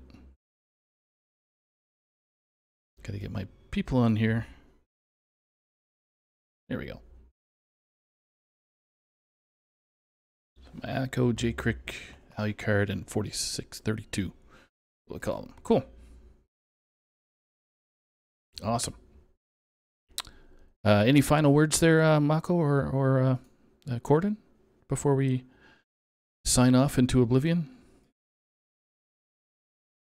I just can't reiterate how fun this was. It was kind of our next the Trevor Project stream for Pride June. So thank you to everyone for showing up, for coming out, for just participating and getting it out there a little bit more. Don't be a stranger in chat, guys. If you're new to the THL, if you're new to the community, reach out. We would love to have everybody participating in Battlegrounds, but not just Battlegrounds. If you just want a place in a community to talk and to, you know, think with like-minded people, come on out. We'd love to have you. That's right. All right, so let's close it off. Thanks again to all our participants. Be good out there, people. And we will see you next tournament. Take care.